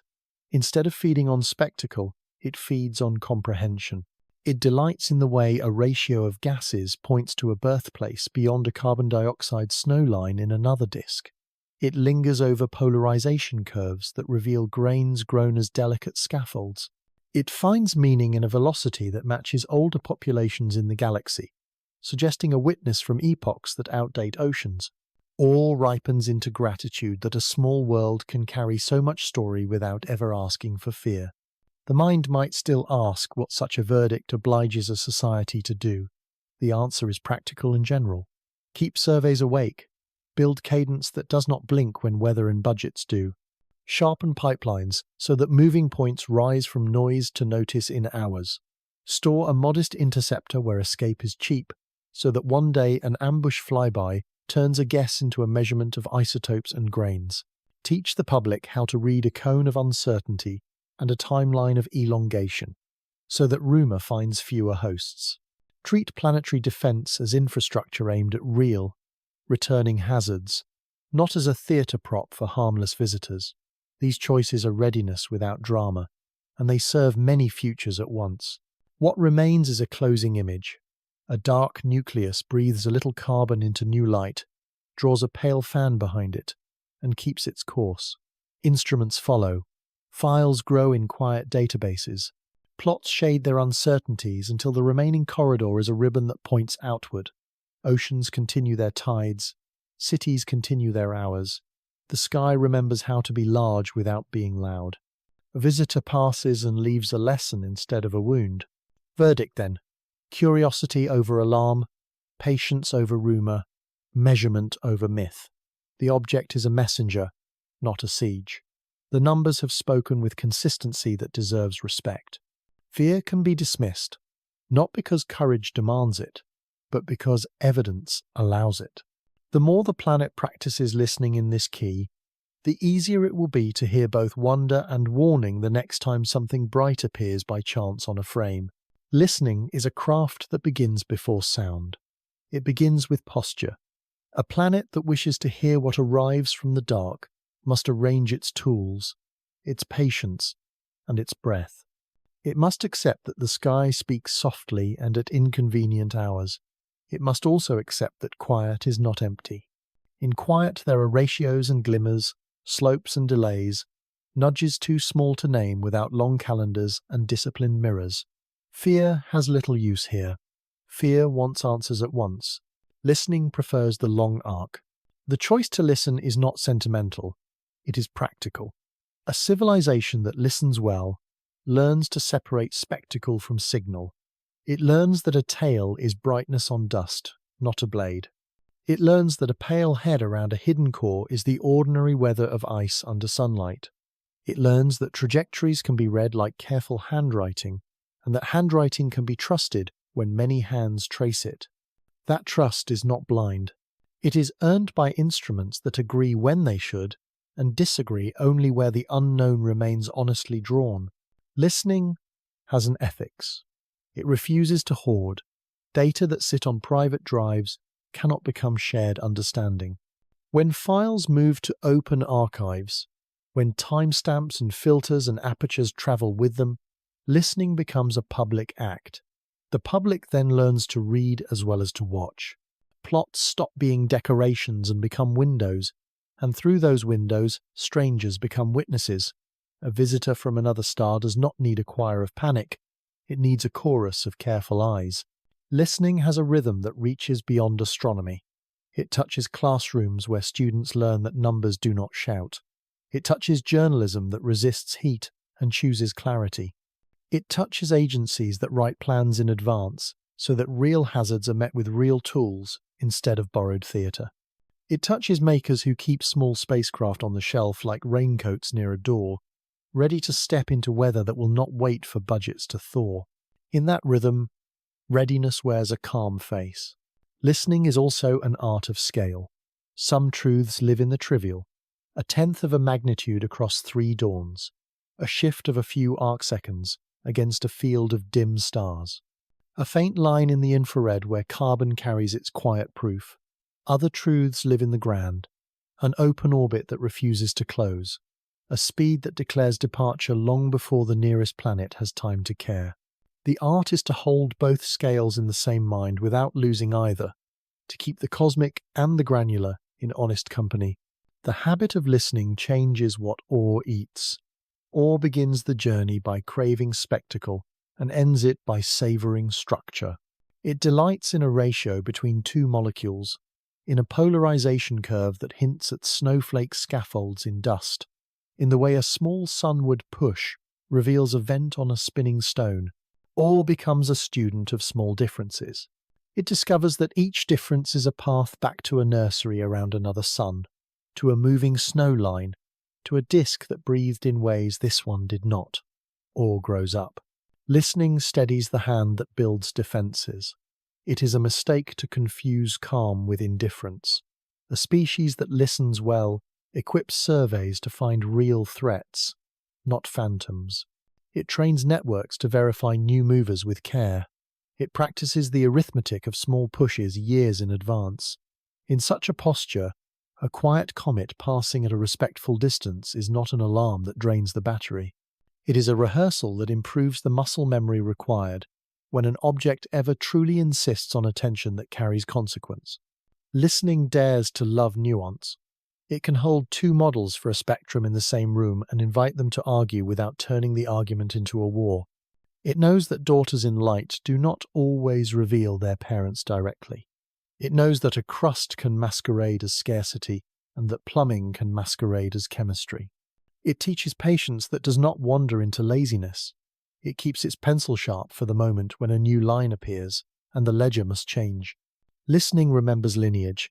A body that carries the motion of older galactic populations tells a long story just by how it enters the sun's court. That story does not ask for banners, it asks for maps. In those maps, bands of velocity become biographies, and biographies become a wider anthropology of worlds. The Milky Way learns to recognize its own families by watching a speck drift through one provincial neighborhood. Few acts are more elegant than that. Listening is humble about names. The object can be labeled to help spreadsheets and schedules, yet the label is never the visitor. The visitor is the moving fact, the chemistry, the dust, the velocity, the narrow tail that remembers photons like a diary remembers seasons. Names help archives talk to one another. They do not decide meaning. Meaning arrives when instruments and minds converge on the same small truths without needing drama to give them weight. Listening treats time as a partner. There are hours that cannot be bought with any technology. The star must set. The moon must wander away from a crowded field. The planet must turn to carry another mountain into darkness. Spacecraft must wait for sun angles that do not threaten their health.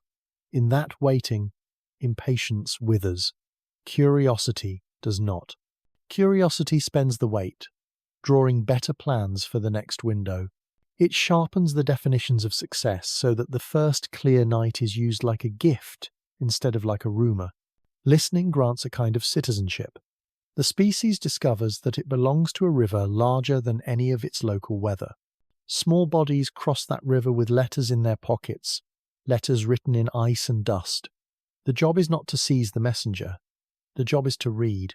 Reading well is a form of gratitude. Gratitude, in turn, reduces the appetite for fear. Gratitude leaves room for vigilance without the fever that wastes it. Listening leaves an aftertaste of responsibility. Once a planet has learned to hear a visitor without panic, it owes that skill to those who will watch the next one. That debt is paid by keeping instruments funded, by keeping archives open, by teaching methods as generously as results, by protecting the unglamorous work that actually holds everything up. It is also paid by care with words. Words can bend numbers into shapes they do not deserve. Words can also protect numbers like glass protects a flame. Listening ends the way it begins, with posture. A small world drifts out across a dark that does not mind. The sun, busy and indifferent, sends photons that shrink and soften. The tail thins. The glow dims beyond naked sight. Instruments finish their last sequences. Calendars recover their routine. In homes and labs, people who paid attention feel something quieter than victory and steadier than relief. They feel continuity. The river remains. The ears remain. The next letter will arrive. A verdict then settles without drama. Attention over alarm. Curiosity over myth. Patience over appetite. The visitor was a teacher, not a test. The lesson is lodged in files and in habits. It will prosper if a planet keeps listening, not because danger never exists, but because fear does not understand the sky as well as listening does. The craft is learned. The instruments are awake. The dark continues. That is enough. Night leans on the shoulders of mountains and on the roofs of towns. Air cools. Windows glow. Somewhere a small observatory hums like a patient animal. Inside, a rectangle of stars slides across a monitor with the quiet confidence of old light. In that rectangle, a smear of brightness fades toward the edge of what a sensor can keep. It is leaving. It was always going to leave. No one speaks. Keys click. A kettle breathes. Far above, grains released by a stone fall behind, like a thought that no longer needs words. The sun, ancestor, and taskmaster does nothing different. It grants heat and takes it back. The rhythm is older than language. The machine in the dome shares that rhythm for a few hours more, then shutters. The night does not notice. The night holds everything it can without keeping any of it. Across oceans, the same starfield tilts above another hill. A child points, sees nothing, and still smiles because the pointing matters. An older hand lowers the child's arm and explains that sometimes seeing means waiting, and sometimes waiting means looking in ways eyes alone cannot manage. The child repeats the names that make a map from breath: comet, tail, ice, dust, orbit. Each name is a crumb on a path that leads further into the dark without promising an end. Dawn will come with its usual arithmetic: golden along ridges, grey in alleys, blue on snow. Files will sleep on servers that blink in rooms with no windows. People will wake, who never looked up and still belong to the same world as those who did. The visitor will thin into statistics, and then into memory, and then into a sentence in a book that waits to be opened by other hands. The river between suns does not pause. It carries letters written in frost and ash. The task is gentle and exacting. Keep a cup beside the water. Lift what floats within reach. Read without hurry. Put the cup back. Let the river pass. Then rest. Then listen again. End of script. Sweet dreams.